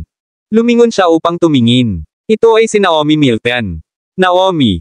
Si Naomi ay mayroon ding 3 iba pang mga batang babae na kasama niya, Felicity Nelson, Yvonne Dunn, at Cassandra McGregor. Bueno, hindi nito sorpresa si Gerald na makita si Naomi na tumatakbo kasama ang mga batang ito. Pagkatapos ng lahat, mayroong bagay na iyon sa Emperor Karaoke Bar ng ilang araw na bumalik. Sa oras na iyon, ang lahat ay nawalan ng pag-iisip, maliban kay Naomi, na nanatiling kalmado at pinayuhan ang pagiging Felicity sa pag-moderate at tama siya, napatunayan ni Jake na walang trifle. Sa ganoong paraan, napatunayan din ni Naomi ang kanyang sarili na isang tinig ng pasensya isang bagay na nadama ni Felicity na kailangan niya. Tulad ng para kay Yvonne, well, hindi ito parang hindi alam ni Felicity na ang batang babae ay pangunahing hinahangad na makinabang mula sa kanyang kamakailang katanyagan. Ito ay ginawa lalo na malinaw sa pamamagitan ng kung paano hindi komportable siya ay tungkol kay Naomi na sumali sa kanilang pangkat. Ipinagbigay alam ni Naomi kay Gerald na ang hapon kasunod ng pangyayaring iyon, inanyayahan siya ni Felicity na tumulong sa paligid ng kanyang lugar ng trabaho. Tulad ng para sa ngayon, natural, ang parehong Felicity at Cassandra ay nakita din si Gerald, ngunit wala ring nag-alok sa kanya ng mga pagbati. Sinulyapan lamang nila siya, pagkatapos ay nagsimulang suriin si Kate, na nasa tabi niya. Gerald, sino ito? Anong kagandahan? Hindi mo ba siya ipakilala sa amin? Naomi kay Joel teasingly. Pinangasiwaan ni Gerald ang mga pagpapakilala. Ito ang aking mabuting kaibigan, si Kate Smith. Kate, ito ay Naomi Milton, na bro na lagi kong sinasabi sa iyo. Siya ay isang tunay na tao sa mga kalalakihan. Panipi. Nalulugod na makilala ka. Bagaman sa mga mababang espiritu sa ngayon, na nakilala ang Naomi na sinabi sa kanya ni Gerald, nasisiyahan siyang makipagkamay. Kabanata 312. Bahagya na ito ay isang oras mula ng sakuna. Ayaw ni Gerald na pag-usapan ito sa harap ng Felicity at ang natitira, kaya pagkatapos na batiin si Naomi, nagmamadali siyang lumayo. Mainit di asterisk man, banal na baka. Bulalas ni Yvonne sa pagkabigo. Ang Gerald na iyon ay may ilang mga bayag, ha? Si Felicity at ang tagapayo ay pareho, ngunit hindi niya sinabi ng mabilis na kamusta sa kanila. Nakita mo rin ito ng mga kababaihan. Ganap na hindi niya kami pinansin. Panipi. Sa kanyang sarili, naisip ni Yvonne kung paano nararapat na ipakita ng isang tulad ni Gerald ang isang katulad niya lamang ang lubos na kagandahang loob at laging iniisip ang kanyang kaugalian. Sa halip, nasnob niya ang mga ito. Hindi tatayo si Yvonne. Ni ang Felicity o Cassandra ay hindi makapaniwala kung paano ito ginagamot ni Gerald. Hindi nila siya binabati, ngunit hindi rin niya ito binati. Lumaki siya ng ilang mga bola. Novel drama. Natalo. Wala akong pakialam. Felicity Huff. Sige. Iwanan mo lang si Gerald, ngayon. Sinubukan ni Naomi na mailigtas ang sitwasyon. Napansin kong nasa masamang kalagayan siya ngayon. Maaaring nangyari ang isang bagay at siya ay labis na nasisiyahan upang sabihin hi, iyon lang. Panipi. Hindi mo kailangang ipagtanggol ang taong iyon, si Naomi. Malaya siyang gawin ayon sa gusto niya. Parin, pupunta kami sa Wayfair Mountain Entertainment sa ibang pagkakataon pinakamahusay na magmadali kami sa bahay at subukan ang aming mga bagong damit. Hindi ba tama iyon, Felicity? Panipi. Sa pag-alala nagagawa sila ng paglalakbay sa kamangha-manghang Wayfair Mountain Entertainment sa lalong madaling panahon, walang makakapagpabagal kay Yvonne ngayon. Ang mga superior ng kumpanya ng Felicity ay nagkakaroon ng isang friendly na pagtitipon sa villa. Dahil ang kanilang nangungunang pagkatao na si Felicity ay isa sa sariling Mayberry, natural siyang karapat-dapat na magdala ng ilang mga bisita. Ngayon na ang pambihirang leave ay tumaas upang maging isang pambansang antas ng platform ng media, mas nagkakahalaga sila ng mga araw na ito. Nangangahulugan iyon ng mas mahusay na mga bakasyon sa kumpanya sa mga mas mahusay na lugar. Bigla, tumunog ang telepono ni Naomi. Tumawag siya, umungol sa pagkilala ng ilang beses, at pagkatapos ay nag-hang up. Balisa, iniulat niya, Felicity, iyon ang serbisyo sa pag-upa ng kotse. Ang kanilang driver ay naiwan lamang sa kagyat na negosyo at ang lahat ng kanilang iba pang mga driver ay nasa ilang pag-aandar sa kasal, kaya walang sino man na magmaneho sa Mercedes-Benz G500 na nakalaan namin. Tinanong nila kung makakahanap ba kami ng aming sariling driver. Panipi. Ano? Itinapon kami ng driver. The asterisk man ito. Ito ay isang bagay lamang pagkatapos ng isa pa, Felicity ay fumang. Paano ako makakahanap ng isang driver na huling minuto upang dalhin tayo doon? Pa rin, lagi kong pinipili ang aking mga driver, kailangan nilang maging maganda. Ang bawat detalye ay binibilang kapag pupunta para sa isang kaganapan na tulad nito. Panipi. Talaga, bakit kailangang maging komplikado ang lahat? Tama iyon. Kabilang sa amin, ang tagapayo lamang ang maaaring magmaneho, ngunit habang siya ay pupunta bilang panauhin ng karangalan, wala sa tanong. Ivan squealed. Pa rin, hindi namin hilingin sa tagapayo na maglingkod bilang aming driver. Oh, naalala ko lang na si Gerald ay may lisensya sa pagmamaneho. Magagawa niya ito. Bulalas ni Naomi. Hihilingin ba natin sa kanya na maging driver natin, kung gayon? Nakarating na rin siya sa villa na iyon. Panipi. Ang katotohanan ay si Naomi ay naghahatid ng isang personal na agenda ng kanyang sarili dito. Noong nakaraan, talagang ipinanganak ni Gerald ang hitsura ng isang tao na biglang sinaktan ito ng mayaman, na nagpapasaya sa mga luho sa kaliwa at kanan. Pagkaraan ng ilang sandali, gayunpaman, bumalik siya sa lupa. Naniniwala ang kanyang mga kamag-aral na ilayo niya ang lahat, at iyon ang wakas nito. Gayunpaman, ang maikling panahon sa limelight ay umalis din kay Gerald na may isang bastos na preoccupation na may mga pagpapakita. Hindi nabigo si Naomi na mapansin ito. Hiniling niya sa kanya na maging driver nila ngayon dahil alam niya na inatasan ni Felicity ang kanilang nakaraang driver ng halos $1,000. $1,000 bucks para sa trabaho sa hapon. Ito ay isang magandang pag-aayos. Si Ivan ang unang nagprotesta. Hindi. Naomi, hindi mo ba naririnig ang sinabi ni Felicity? Kailangan namin ng isang magandang driver, hindi ilang crash door tulad ng Gerald. Kalimutan ang tungkol dito. Panipi. Si Felicity, gayunpaman, arched isang kilay at nagbulong, Sa palagay ko ay may mungkahi si Naomi. Ang crass at dorky kahit na siya ay maaaring, si Gerald ay may isang tiyak na kawalang kasalanan tungkol sa kanya na sa halip ay nakakapreskong. Manimham, ang aming dating dormmate na si Xavier ay hindi ganap na walang lasa. Kailangan ko lang bigyan siya ng kaunting makeover at baka magawa niya rin ang aming driver. Panipi. Okay. Bigyan siya ng shot, pagkatapos. Maaari siyang magmaneho, pagkatapos ng lahat. Si Cassandra ay nagtaas ng hindi pagkakasundo. Sige. Naomi, tumawag kay Gerald. Sabihin mo sa kanya na gusto ko siyang maging driver namin. Panipi. Kabanata 313. Gerald, abala ka ba mamaya? Tanong ni Naomi, nang tumawag si Gerald. Sino? Ako. Hindi ako abala. Nagpapadala siya ng Kate pabalik sa campus. Kapag siya ay nasa klase, malinaw na siya ay malaya. Oh, natagpuan kita ng ilang kita. $1,000 bucks para sa isang araw na trabaho. Ito ay isang simpleng trabaho, ang Felicity ay nangangailangan ng isang driver. Alam kong hindi ka nasasaktan ng pera sa mga araw na ito, ngunit ang isang maliit na labis na gasgas ay hindi kailanman masakit, di ba? Ano ang sasabihin mo? Inilahad ni Naomi ang panukala ng Maislan. Alam niya na tungkol sa ginamit niya ang kanyang windfall na, ngunit nagsalita siya ng may taktika gayunpaman dahil alam din niya na si Gerald ay naging isang taong may kamalayan sa imahe. Gumawa pa siya ng lasa para sa mga magagandang damit. Ngunit para sa lahat, siya ay isang bro pa rin at walang nagbago sa pagitan nila. Matapat nang dumating ang pangalan ni Felicity, nais ni Gerald na tanggihan hindi bababasa dahil alam niya na si Yvonne at Cassandra ay maaaring kasangkot din.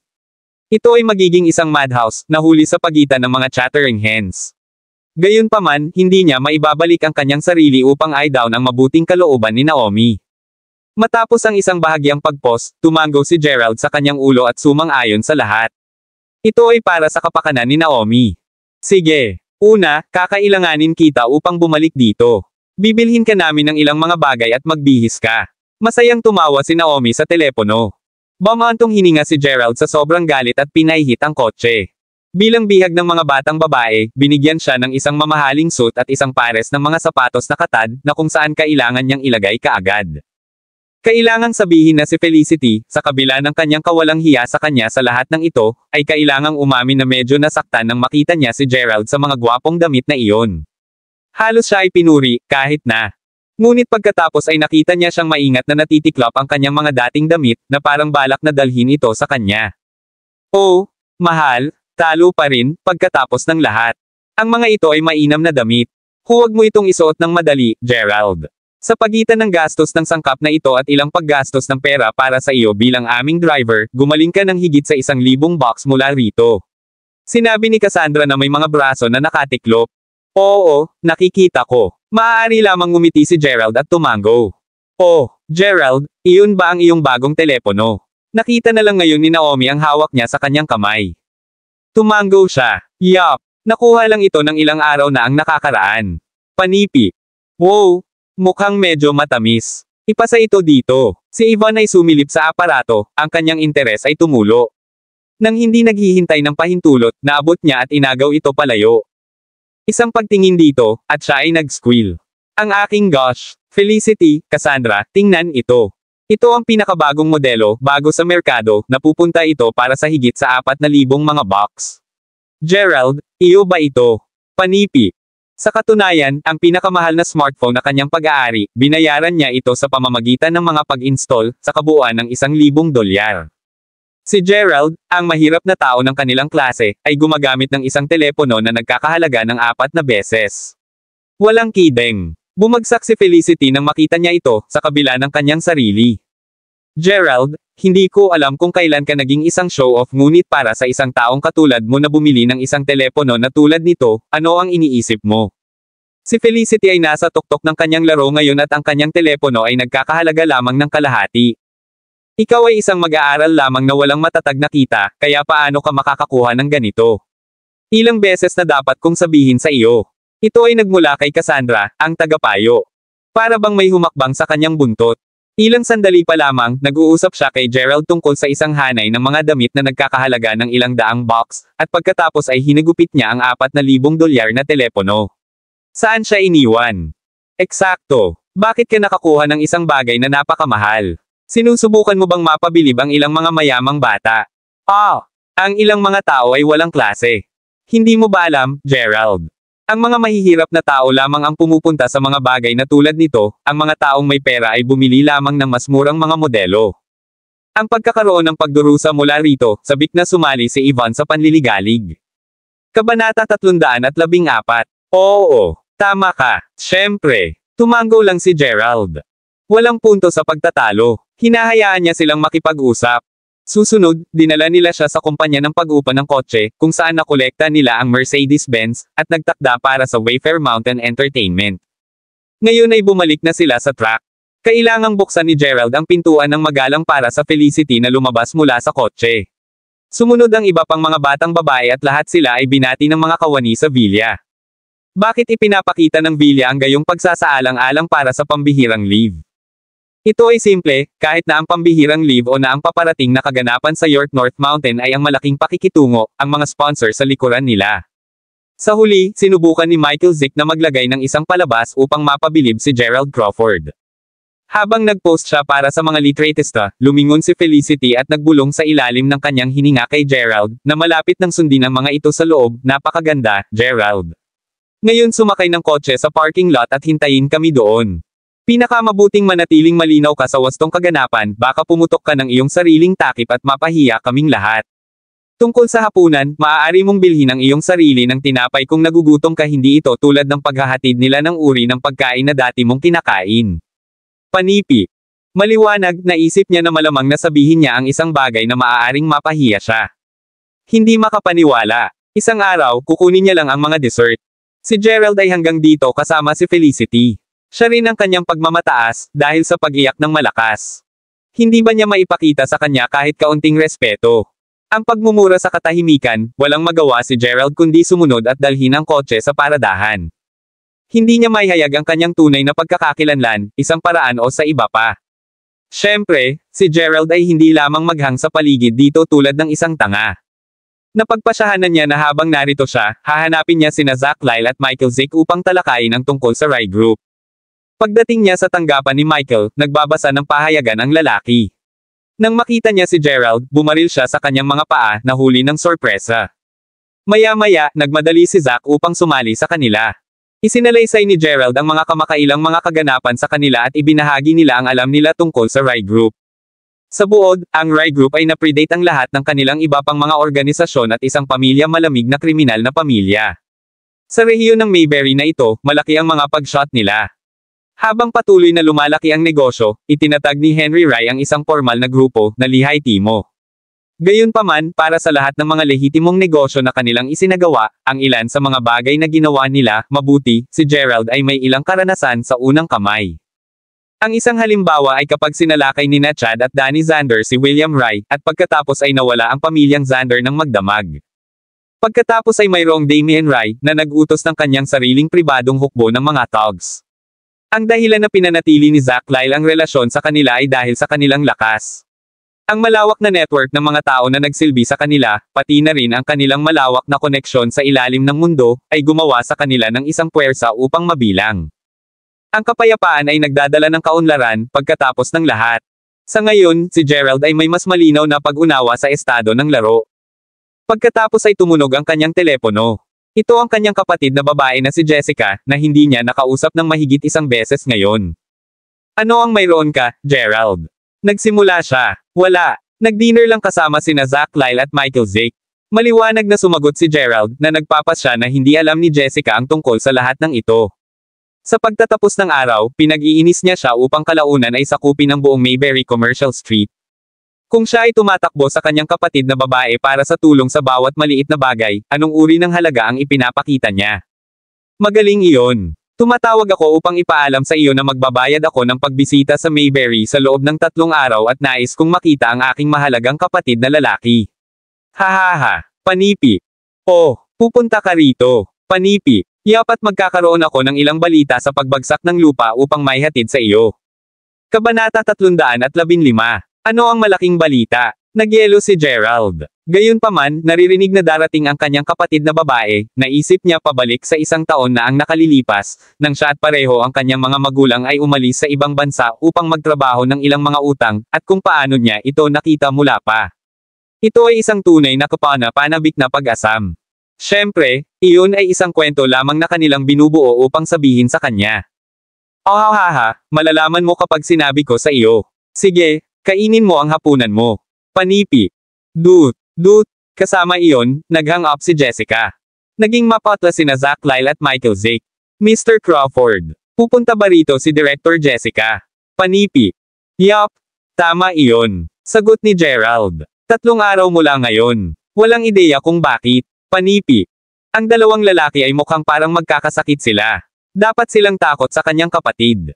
Susunod, si Gerald ay nag-dinner kasama nila at pinag-uusapan ang mga mas simpleng bagay. 3 o 4 na oras na gumapang ng dahan-dahan. Sinasabi ko, nasaan ka, Gerald? Tinawag lang siya ni Felicity. Tunog ang tunog niya. Sinuri ni Gerald ang oras. Whoops, maayos na ang 8. May isang patakaran sa mga mainit na bukal na ito, pagkatapos ng paglubog ng araw, walang makagawa ng labis na ingay. Naaalala ang oras na iyon kung kailan sinisikap ng ilang mga tanyag na starlet na sumausaw sa mga paliguan, at halos nagsimula ang isang pakikipaglaban sa kanya. Tuldok. Ano pa ang isang mahusay na pag-andar tulad ngayong gabi? Oh, dadalhin ko kaagad ang kotse. Hanging up, kinuha niya ang kotse at kinuha si Felicity at mga kaibigan, na handa nang umalis sa gabi. Blast! Ginawa mo ba ito ng may layunin, Gerald? Ano ang itinuro ko sa iyo? Kapag malapit nang matapos ang partido, ihanda ang kotse sa malapit.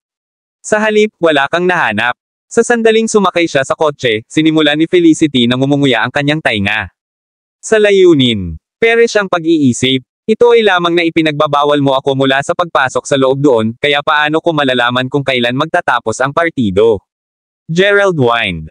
Why you? Para lang doon, kalahati ka lang ng bayad ngayong gabi. Nag-snap si Yvonne.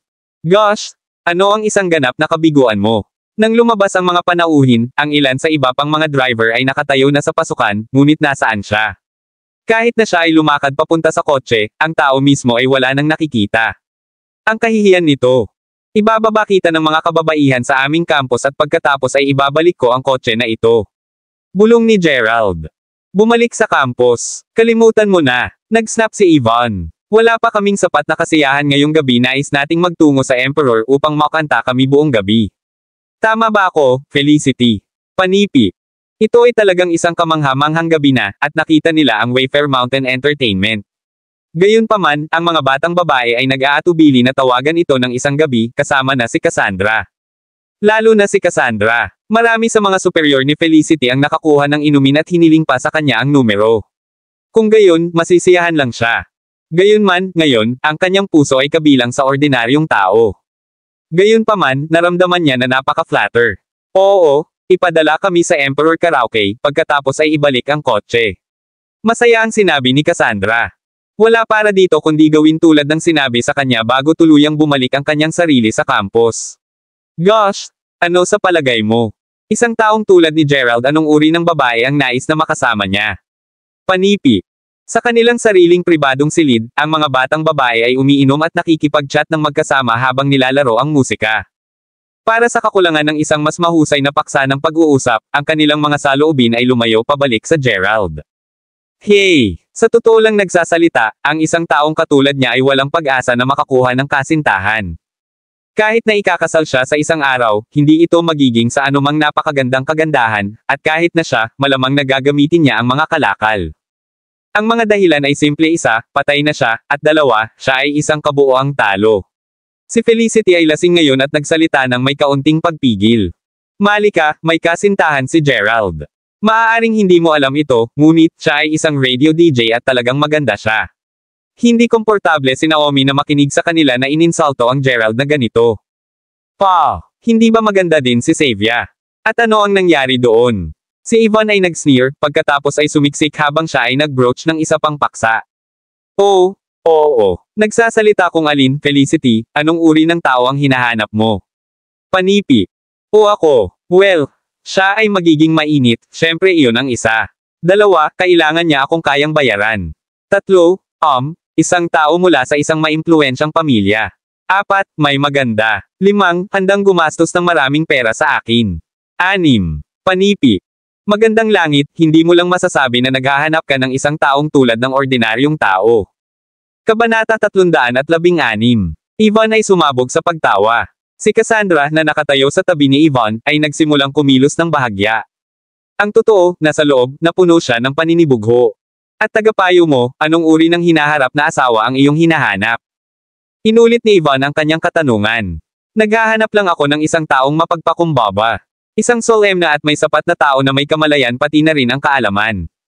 Hindi upang tunog ng labis na materialistic, ngunit dapat din siyang maging isang mahusay na lalaki dahil tayo, bilang mga kababaihan, ay umaasa sa kanila para sa suporta para sa natitirang bahagi ng ating buhay. Panipi. Tinapos ni Cassandra ang kanyang paliwanag na may malabong ngiti. Ang isa pang pagsabog ng pagtawa ay nakatakas sa bibig ni Yvonne. Kaya ang sinasabi mo ay naghahanap ka ng isang taong tulad ng ordinaryong tao. Pagkatapos ng lahat, siya ay isang regular na tao lamang na medyo mas matino at solemna. Nagsasalita kung saan, ano sa palagay mo ang hitsura niya? Guwapo. O maaari ba siyang maging isang pangit na tao? Panipi. Tiyak na hindi pangit. Malayo sa pangit. Parehong sina Cassandra at Felicity ay sumigaw ng magkakaisa matapos ang tanong ni Cassandra. Ang Felicity ay nagtapo ng kakaibang titig kay Cassandra. Si Cassandra ay tila masyadong kinakabahan. Maaaring sabihin ni Felicity na ang isang bagay ay tiyak na naka-off. Naalala ni Felicity ang sandali nang ibigay niya ang impormasyon sa pakikipag-ugnay sa Cassandra Ordinary Man. Ito ay upang payagan si Cassandra na makatulong na mag-imbestiga kung aling klase ng ordinaryong tao ang nagmula. Bumalik pagkatapos ay hindi niya masyadong iniisip ang tungkol dito. Ngunit pagkatapos ng nangyari pagkatapos, ang higit na naisip ni Felicity tungkol dito, mas naramdaman niya na may isang bagay na hindi maganda. Siya ay sobrang kinakabahan kanina. Maaari bang umibig din si Cassandra sa ordinaryong tao? Ang mga kababaihan ay tiyak na ang pinakamakasariling nilalang sa mundo. Ang ordinaryong tao ay walang maikli sa natitirang at mayaman. Pagkatapos ng lahat, pinahintulutan niya ang mga tao mula sa pambihirang live na mag-host ng isang sosyal na pagtitipon sa Wayfair Mountain Entertainment. Posible na ang tunay na pagkakakilanlan ng ordinaryong tao ay ang mahiwagang G. Crawford. Walang babaeng maaaring sabihin na hindi sa isang lalaki na ganyan. Maaaring ako ay medyo masyadong walang pag-iingat, naisip ni Felicity sa kanyang sarili.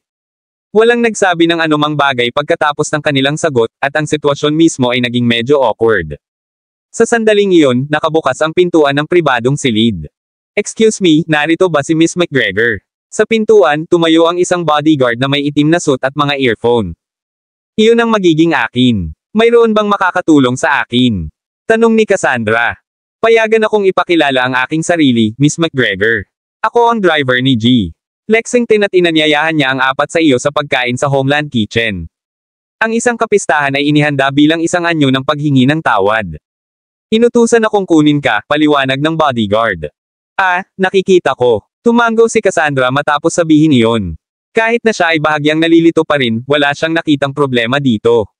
Nirerespeto siya ni Flynn at tiyak na nagkasala siya sa nangyari noong isang araw. Ano pa, si Flynn ay subordinate ni Gerald at tiyak na alam niya na mayroon siyang magandang relasyon kay Gerald. Habang naisip niya ito, napagtanto ni Cassandra na mayroon pa siyang sinabi kay Felicity na ang ordinaryong tao ay talagang Gerald. Ngunit paano alam ni Flynn kung paano siya mahahanap? Isinasaalang-alang niya ang katotohanan na maaaring ito ay dahil lahat sila ay kasalukuyang nasa teritoryo ni Flynn. Matapos pag-isipan ang tungkol dito, kalaunan ay nagpasya si Cassandra na tawagan si Flynn upang ipahayag ang kanyang pasasalamat. Gayunpaman, ang kanyang tawag ay humantong ng diretso sa kanyang voicemail. Hayaan na lang. Ang Homeland Kitchen ay hindi masyadong malayo mula rito.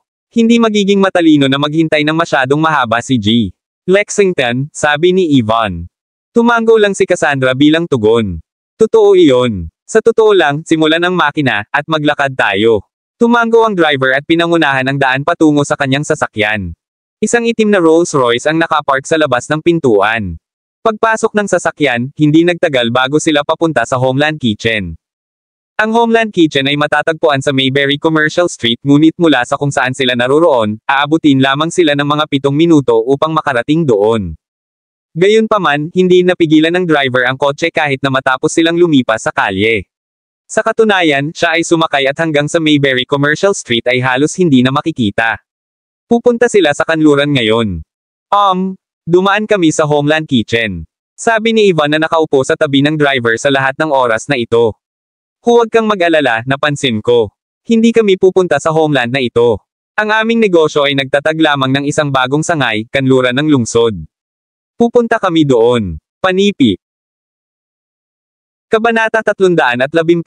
Isang bagong sangay. Kailan ito itinatag? Wala akong narinig tungkol dito. Panipi. Ang mga gear sa ulo ni Cassandra ay nagsimulang gumiling. Isang bagay tungkol sa lahat ng ito ay tila kainahinala. Mas maaga nang sila ay nasa teritoryo pa rin ni Flynn, sinabi sa kanila ng bodyguard na nais ni Flynn na tretuhin sila sa isang pagkain sa Homeland Kitchen bilang isang paghingi ng tawad. Hindi naisip ni Cassandra. Pagkatapos ng lahat, nakita niya ang pamilyar na Rolls-Royce sa harap ng kanyang mga mata. Dahil doon, sumama lang sila sa bodyguard. Gayunpaman, nang makita na sila ay pupunta ngayon sa kanluran ng lungsod, higit pa at maraming mga alarma sa ulo ni Cassandra. Ang kanluran ng lungsod ay isang zone ng pabrika. Napakakaunting mga sentro ng libangan ay naruroon. Bakit may isaalang-alang ang pagtaguyod ng isang sangay ng Homeland sa kusina? Binuksan nito ilang araw na ang nakalilipas. Ang chef doon ay medyo prodigy sa pagluluto. Sinabi sa akin ni G. Lexington na nag-host siya sa pista na ito sa isipan dahil hindi kanya may hahatid ng maayos sa Emperor, sabi ng driver. Masaya iyon sa kanya, ngunit bakit hindi kami inalam ni G? Lexington tungkol dito. Bahagyang tinanggal ng driver ang kanyang lalamunan. Hindi ko alam ang tungkol doon. Maaari mong tanungin si Flynn sa iyong sarili sa sandaling makarating ka sa restaurant, sabi ng driver habang ang isa pang malabong ngiti ay lumitaw sa kanyang mukha. Nakipag-usap ka lang ba kay G? Lexington sa pamamagitan ng kanyang pangalan. Ang mas napansin niya ang driver, hindi gaanong pinagkakatiwalaan ni Cassandra ang kanyang kakaibang pag-uugali. Naririnig ang kanyang katanungan, ang driver ay nagsimulang ngumiti ng awkwardly. Ang bilis ng kotse ay nagsimulang mapabilis sa sandaling iyon. Hindi rin nagtagal, tumalikod siya at pumasok sa highway, kanluran ng lungsod.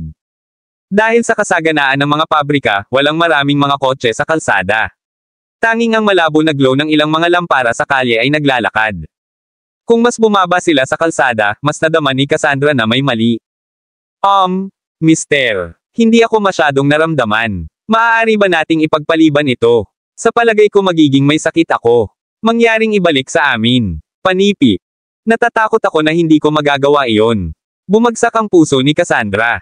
Hindi na nila ipasok ang kotse sa unang lugar kung tinukoy lamang niya na ang Homeland kusina na pupuntahan nila ay wala sa Mayberry Commercial Street. Sa pag-iisip pabalik, siya ay pinabilis habang nagmamaneho din sa Mayberry Commercial Street. Hindi sila nagawang mabilis na magreaksyon upang magtanong sa kanya ng anuman. Ang driver ng kotse ay tumingin mula sa kaliwa hanggang kanan na iniiwasan ang kanyang tingin. Ang lahat ng ito ay nagsilbi lamang upang higit na mag-alala si Cassandra. Kami ay hinihimok pa rin, bakit hindi bumaba at tumingin sa sandaling naroroon tayo. Hinikayat ang driver habang ngumiti siya. Tumanggi kami. Itigil ka agad ang kotse. Sigaw ni Felicity sa isang malamig na tinig. Itinuro ng driver ang salamin sa likuran. Hindi ko magagawa iyon o mag-crash kami sa kotse sa likuran namin. Bukod, naghihintay na sa UCG. Lexington. Panipi.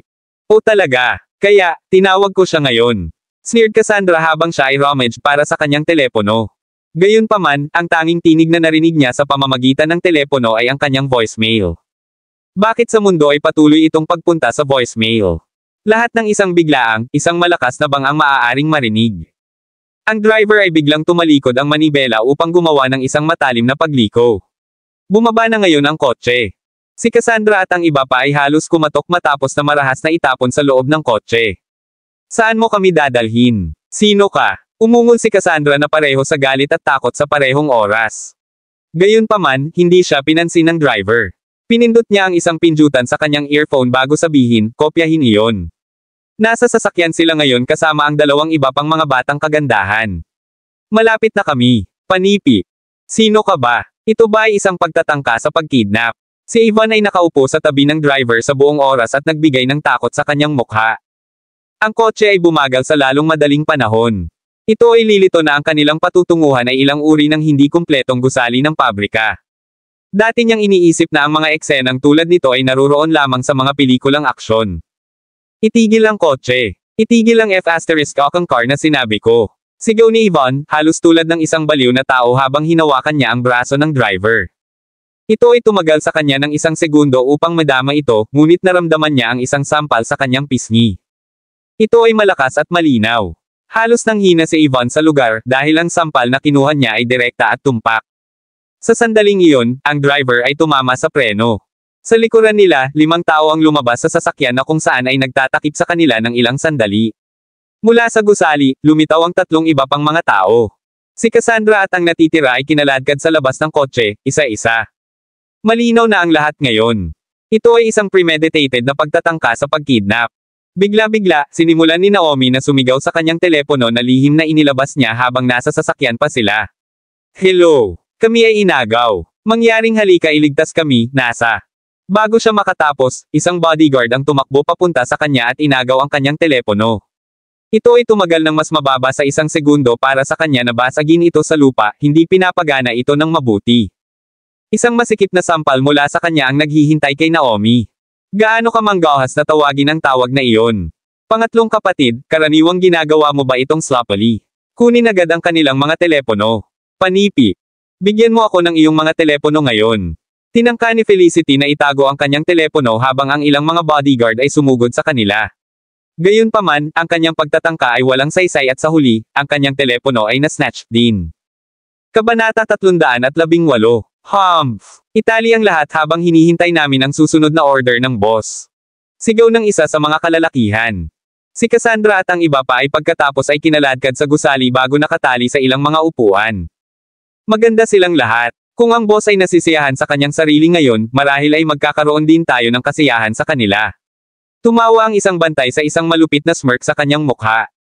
Maaari itong maghintay. Siguraduhin na ang boss ay tumatanggap ng isang mainit na maligayang pagdating muna. 3 kayong mananatili sa itaas upang tumayo sa kanila. Hanggang sa dumating ang boss, sugpuin ang iyong sexual na pag-agaw. Kung nalaman niya ang tungkol dito, tiyak na makastrated ka. Panipi. Ang 3 napiling mga subordinate ay tumanggo ng magalang habang ang natitirang mga kalalakihan ay bumaba sa hagdan. Ang mga kababaihan ay napakaganda at natatakot na baka halikan nila sila kung tiningnan nila sila ng masyadong mahaba, nagpa siya ang 3 lalaki na mas mahusay na hindi na sila tumingin sa lahat. Bumagsak sila sa tabi ng pintuan at nagsimulang maglaro ng mga laro sa kanilang mga telepono. Passes. Hoy, Naomi, nagawa mo bang makuha ang tawag ng mas maaga? Kumusta naman kayo, Felicity? Bulong ni Cassandra, ang kanyang mukha ay puti bilang isang sheet. Umiyak si Felicity sa katahimikan habang umiling-iling siya. Hindi ba pinamamahalaang ang aking telepono ay na-snatched bago pa man ako nagkaroon ng pagkakataon na pindutin ang pindutan ng tawag? Ano ang dapat nating gawin, tagapayo? Ako ay isang tanyag na internet. Hindi ito paraan upang gamutin ang gayong tao. Sigaw ng Felicity habang siya ay lumuluha. Ang sulok ng bibig ni Yvonne ay dumudugo pa rin mula sa sampal kanina.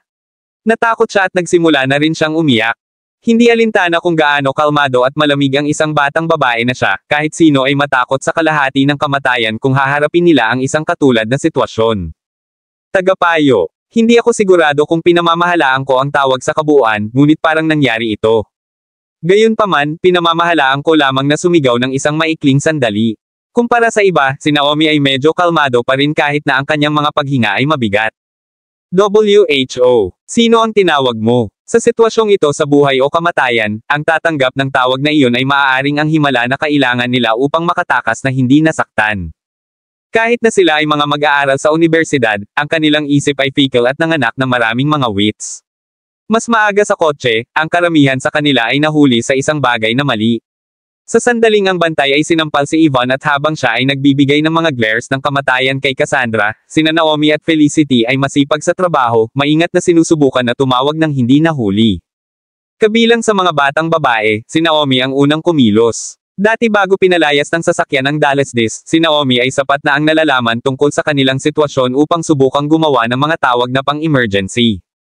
Ang pinakamalaking tulong ngayon, syempre, ay mula sa Flynn sa sitwasyong ito, kahit na maraming beses na sinubukan ni Cassandra. Tinawag ko si Gerald. Bumalik noon, ang unang numero na nakita niya ay si Gerald at ito ay isang kritikal na sandali na ang kanyang hinlalaki ay lumipat ng mas mabilis kaysa sa kanyang isip. Tumawag ka, Gerald. Sinabi ni Cassandra sa isang nabigo na tinig. Tinawag mo ang magandang para wala. Ano ang maaari niya makuha upang mailigtas tayo, pagiging bobo na siya? Panipi. Ang mga takot ni Felicity ay lumubog at nakaramdam siya ng malamig na pawis na bumagsak sa kanyang noo. Tapos na ngayon. Ako. Ayokong mamatay. Sigaw ni Yvonne. Manahimik ka, B*each. Diyos. Maingay ka. Leo, puntahan mo ang bibig niya. Maaari mong hiyawan ang lahat ng gusto mo mamaya. Chuckled isa sa mga kalalakihan. Ang bantay na dumaan kay Leo ay ngumiti ng libog habang papalapit siya sa kanila. Habang ang lahat ng ito ay nangyayari, si Gerald ay nakatingin pa rin sa kanyang telepono, nagngangalit at nalilito. Siya ay nasa dormitoryo ng mga lalaki nang mangyari ito. Mga 3 minuto ang nakaraan, binigyan siya ni Naomi ng isang tawag. Naligo siya noon, at ang kanyang telepono ay nagring sandali. Sa sandaling kinuha niya ang tawag, narinig niya na sumigaw si Naomi. Ang kanyang mga salita ay halos hindi malinaw, ngunit narinig niya ang isang bagay tungkol sa kanila na inagaw bago matapos ang tawag mula sa kanyang pagtatapos. Ano ang nangyayari sa mundo? Sinubukan niyang tawagan siya pabalik na hindi mapakinabangan. Sinubukan pa niyang tawagan si Cassandra at ang iba pa ngunit kahit na ang kanilang mga telepono ay dumiretso sa voicemail. Kudlit tuldok. Inaasahan ko na sila lamang ang labis na masaya, naisip ni Gerald sa kanyang sarili. Gayunpaman, ang cryptic call ay nababahala pa rin. Alam na lahat sila ay nasa Emperor Karaoke Bar, nagpasya siyang tumawag kay Flynn. Dumiretso ang kanyang tawag sa voicemail. Sa likod ng kanyang ulo, sinubukan ni Gerald na tawagan ang personal na numero ni Flynn. Sa kabutihang palad, nagawa niyang maabot siya sa lalong madaling panahon. Hindi pa rin nagretiro para sa araw, G. Crawford. Hindi pa, hindi. Bakit ang iyong numero ng negosyo ay patuloy na pagpunta sa voicemail? Nasa Emperor Karaoke Bar ka pa ba? Tanong ni Gerald. Huwag mo ring simulan, G. Crawford. Tinitingnan ko rin ito. 40 minuto lamang ang nakaraan, na target ang aking telepono. Nakatanggap ako ng mga tawag tuwing 2 segundo at oo, nasa Emperor na ako ngayon. Sinusubukan ko pa ring hanapin ang talino sa likod ng lahat ng ito. Panipi. Nakikita ko. Well, Cassandra, Felicity, at ilang iba pa ay masaya din sa Emperor. Maaaring pumunta at makita kung nandoon pa ba sila. Panipi. Sure bagay. Nang walang pag-hang up, patuloy na naghihintay si Gerald ng 3 minuto. Mr. Crawford, tila sila ay kinuha ng isang tao bandang 20 minuto ang nakaraan. Umalis na sila, sabi ni Flynn nang sa wakas ay nagsalita ulit siya. Ha, maaari mo bang tingnan ang footage ng pagsubaybay? Sino sa mundo ang maaaring pumili ng mga ito? Panipi. Nararamdaman ni Gerald na may isang bagay na labis na mali. Pareho rin ang naramdaman ni Flynn. Habang nagsimula siya sa sariling footage ng pagsubaybay ng Emperor, hindi nagtagal ay natagpuan ni Flynn ang kanyang sarili na dumaan sa footage mula sa mga surveillance camera na nagkalat sa buong Mayberry Commercial Street. Ang tinig ni Flynn ay nagsimulang mag-quiver ng kinakabahan.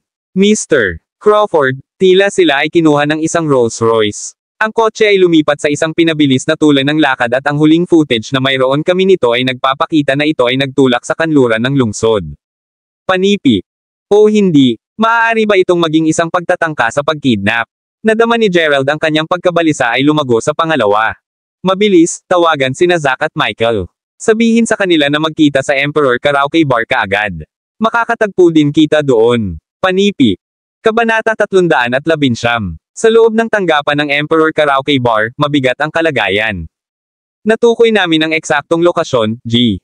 Crawford. Matapos masubaybayan ang huling tawag ni Miss Milton, nalaman namin na ginawa ito sa labas ng isang hindi kumpletong pabrika, kanluran ng lungsod, paliwanag ni Michael. Mr. Crawford. Sigaw ni Zack habang sumabog siya sa pintuan ng opisina. Nagpapatakbo kami ng ilang mga pagsisiyasat sa mga gangster sa Mayberry City at ang Rye Group. Ayon sa aming mga tiktik, si Jack ay kumikilos ng kakaiba ngayong gabi. Mas maaga sa 8, nagdaos siya ng isang hapunan sa hapunan kasama ang ilang iba pa, kabilang ang ilang mga boss na nakatuon sa negosyo mula sa Mayberry City. Sa pagitan ng mga pagkain, iiwan niya ang mesa ng maraming upang tumawag. Napag-alaman din na ang kanyang mga subordinate ay na-drugged ang alak bago. Mga 10 minuto ang nakaraan, kinuha siya ng kanyang driver at ang kanyang huling patutunguhan ay ang parehong pabrika na si Miss Milton na huling tinawag mula sa. Iniulat ni Zack. Si Gerald ay may nalilito na pagtingin sa kanyang mukha. Mr. Lyle, paano mo malalaman ang tungkol sa kanila? Panipi. Ngumiti si Zack. Ang totoo, G. Crawford, nagtanim ako ng ilang mga tiktik sa kanilang grupo ng mas maaga upang maiwasan ang mga ito na hilahin ang anumang hindi inaasahang trick. Ipinagmamalaki kong sabihin na ang isa sa mga pinagkakatiwalaang subordinate ni Jake ay ang aming especially iya. Panipi. Mahusay na trabaho. G. Crawford, narito ang lahat ngayon. Pinakamainam na umalis tayo ngayon, sabi ni Michael. Hayaan mo na. Gamit nito, ang mga natipon doon ay nagsimulang magmaneho ng mabilis sa kanluran ng lungsod. Samantala bumalik sa hindi natapos na pabrika. Boss, masarap makita ka. Ang mga subordinate mula sa mas maaga ay lumiko na sumigaw ng parirala. Sumunod ang isang dagandong ng pagtawa. Nasaan ang aking maliit na kagandahan? Nasaan siya? Panipi. Ang malaswang pagtawa ay naririnig bago magsimulang umakyat si Jake sa hagdan. Sa sandaling nakita siya ni Felicity at Cassandra, halos lumabas ang kanilang mga mata. Narito siya dahil nasaktan nila siya ng labis sa ibang araw. Narito sila dahil nais ni Jake na personal na maghayganti sa kanila. Tumawa lang si Jake sa kung gaano sila nagulat na tumingin sila. Kaya't nandito ka na. Halika. Alisin ang tape mula sa kanilang mga bibig. Panipi. Sa sandaling libre ang kanyang bibig, sumigaw sa kanya si Cassandra. Mayroon ka bang wish, Jake? Alam mo ba kung kanino ako babae? Hayaan mo ako ngayon, kabilang ako kay G. Crawford. Panipi. Alam ni Cassandra kung anong uri ng relasyon niya kay G. Crawford mula pa noong sinabi sa kanya ni Flynn tungkol dito sa ibang araw. Gayunpaman, wala siyang pagpipilian sa ngayon. Inaasahan lamang niya na magagamit niya ang kanyang relasyon kay G. Crawford bilang isang paraan upang takutin si Jake. Gayunpaman, ang kanyang pahayag ay natakot kay Felicity at ang iba pa. Hindi nakakagulat na iginagalang ni Flynn ang tagapayo, kaya't siya ay nasa isang relasyon kay G. Crawford. Naisip ni Felicity sa kanyang sarili, sa halip ay nagagalit. Tumawa lang si Jake. Alam ko ang iyong relasyon, oo. Hindi lamang ikaw ay protektado ni G. Crawford, ngunit si Flynn din. Gayunpaman, kahit na ang Diyos ay makakapagtipid sa iyo ngayon. Panipi. Pinahiya mo ako sa Emperor sa ibang araw, at babayaran mo ito ngayon. Babaliin kita sa loob. Panipi. At ikaw Felicity. Sinuportahan kita sa unang ngunit ano ang ginawa nito kahit na ginawa nito. Taya ko na hindi mo inaasahan na mahahanap mo ang aking sarili sa aking pagkakahawak muli, hindi ba? Sinampal mo ako minsan, tandaan. Hindi na kailangang magmadali. Hahayaan ko ang bawat isa sa inyo na makaranas ng unang kamay kung gaano ako brutal. Panipi. Kapag natapos ang kanyang pangungusap, inunat ni Jake ang isang kamay patungo sa Felicity na may masasamang hangarin. Si Felicity, na parehong kinilabutan at kinakabahan, likas na gumanti sa pamamagitan ng kagat ng hirap sa daliri ni Jake. Ikaw B*H. Ang tunog ng isang matigas na sampal ay sumigaw sa pamamagitan ng gusali. Gaano ka manggahas? Kahit na pinapatay mo kami, si Flynn at ang iba pa ay sa kalaunan ay malalaman tungkol dito. Hindi mahalaga kung gaano ka kalakas, magtatapos ka sa pagkasira sa lalong madaling panahon. Panasa ng smug smirk off ang iyong mukha. Sigaw ni Cassandra patungo kay Jake. Tumawa si Jake sa kanyang pahayag. Oh, hindi mo kailangang mag-alala tungkol doon. Si Flynn at ang iba pa ay walang ideya na kasangkot ako dito. Mayroon akong isang alibay na kasalukuyang umiinom ako ng alak na may ilang mga bosses mula sa larangan ng negosyo. Malakas ang alak at lahat tayo ay lasing at makalipas ang ilang sandali, magpahinga na tayo sa isang hotel. Panipi. Ang mga bosses ay tiyak na maghihiganti para sa aking pagiging walang kasalanan. Halika. Itakda ang video camera para sa akin. Tiyakin kong pinapanood nila ang bawat segundo ng kanilang slotty sandali ng paulit-ulit pagkatapos nating gawin sa kanila. Kailangan ko ring gumawa ng isang video call. Tiyak na tamasahin ito ni Damian, mabuhay. Panipi. Tulad ng sinabi niya, sinimulan niya ang video call. Sa kabilang dulo ng linya, si Damian ay nakahiga sa kanyang kama sa ospital, ang kanyang mga kamay at binti ay nakabalot. Kinuha niya ang tawag. Nag-chalk si Jake. Mr. Rai, binigyan mo ako ng isang napakatalino na ideya sa ibang araw. Tignan. Mayroon akong 4 na kagandahan sa tabi ko ngayon. At kasama ko ang bawat isa sa kanila. Panipi. Sa pamamagitan ng Diyos, napakaganda nila. Anong klaseng halimaw ka? Mag-zoom in sa bahagyang mas matandang batang babae para sa akin. Sigaw ni Damian na maligaya. Mayroon kaming lahat ng oras sa mundo. Magsimula tayo. Tumawa kay Jake, halos maniacally. Sa pamamagitan ng isang subordinate na humahawak sa telepono ni Jake, sumugod muna si Jake patungo kay Cassandra. Lahat ng mga batang babae ay lumuluha, kasama na si Cassandra. Kabanata 320. Na may ordinaryong tao sa kanilang panig, naisip ng mga batang babae na magagawa nila ang anumang nais nila sa Mayberry. Wala sa kanila ang inaasahan na magtatapos sila sa pagiging walang pag-asa na sitwasyon. Lahat sila ay natakot sa kalahati hanggang sa kamatayan sa pag-iisip na makakuha ng R*8.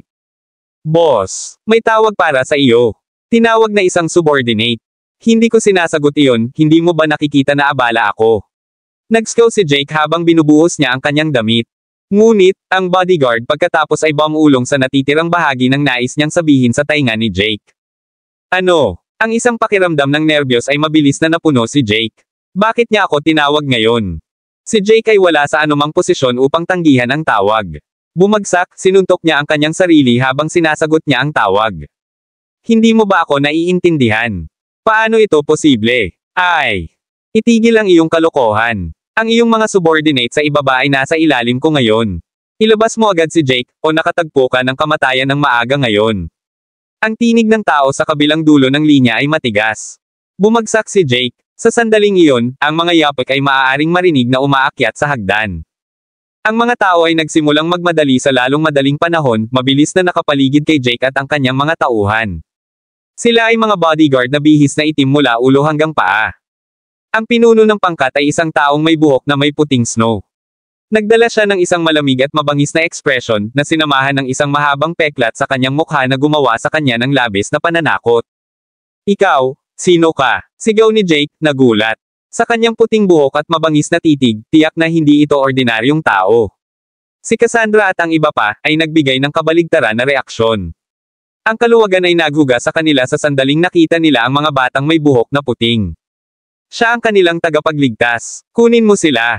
Mula sa nag-iisang pagkakasunod-sunod, ang mga gwardya sa ilalim ng lalaki ay sumulong sa unison. Ang kanilang mabilis at tumpak na paggalaw ay nagpinta ng isang larawan na ang lahat ng mga ito ay mga napapanahong mga propesyonal. Si Jake at ang kanyang mga tauhan ay nakapin sa lupa ng walang oras na flat. Ano ang ginagawa mo? Nagtatrabaho ako para sa Rai Group. Isipin ang mga kahihinatnan na iyong haharapin. Panipi. Ang isang malakas na tinek ay maaaring marinig. Ang puting buhok na lalaki ay sumipa kay Jake ng diretso sa mukha. Sa kabila ng pagpin sa pamamagitan ng dalawang lalaki, si Jake ay ipinadala pa rin na lumilipad sa pamamagitan ng sipa na iyon. Nag-flip siya sa hangin at nahulog sa kanyang likuran. Ang baba ni Jake ay nasira at ang kanyang mga ngipin ay natatakpan ng dugo. Ang dugo ay namantsahan sa lupa habang ang kanyang katawan ay hindi mapigilan.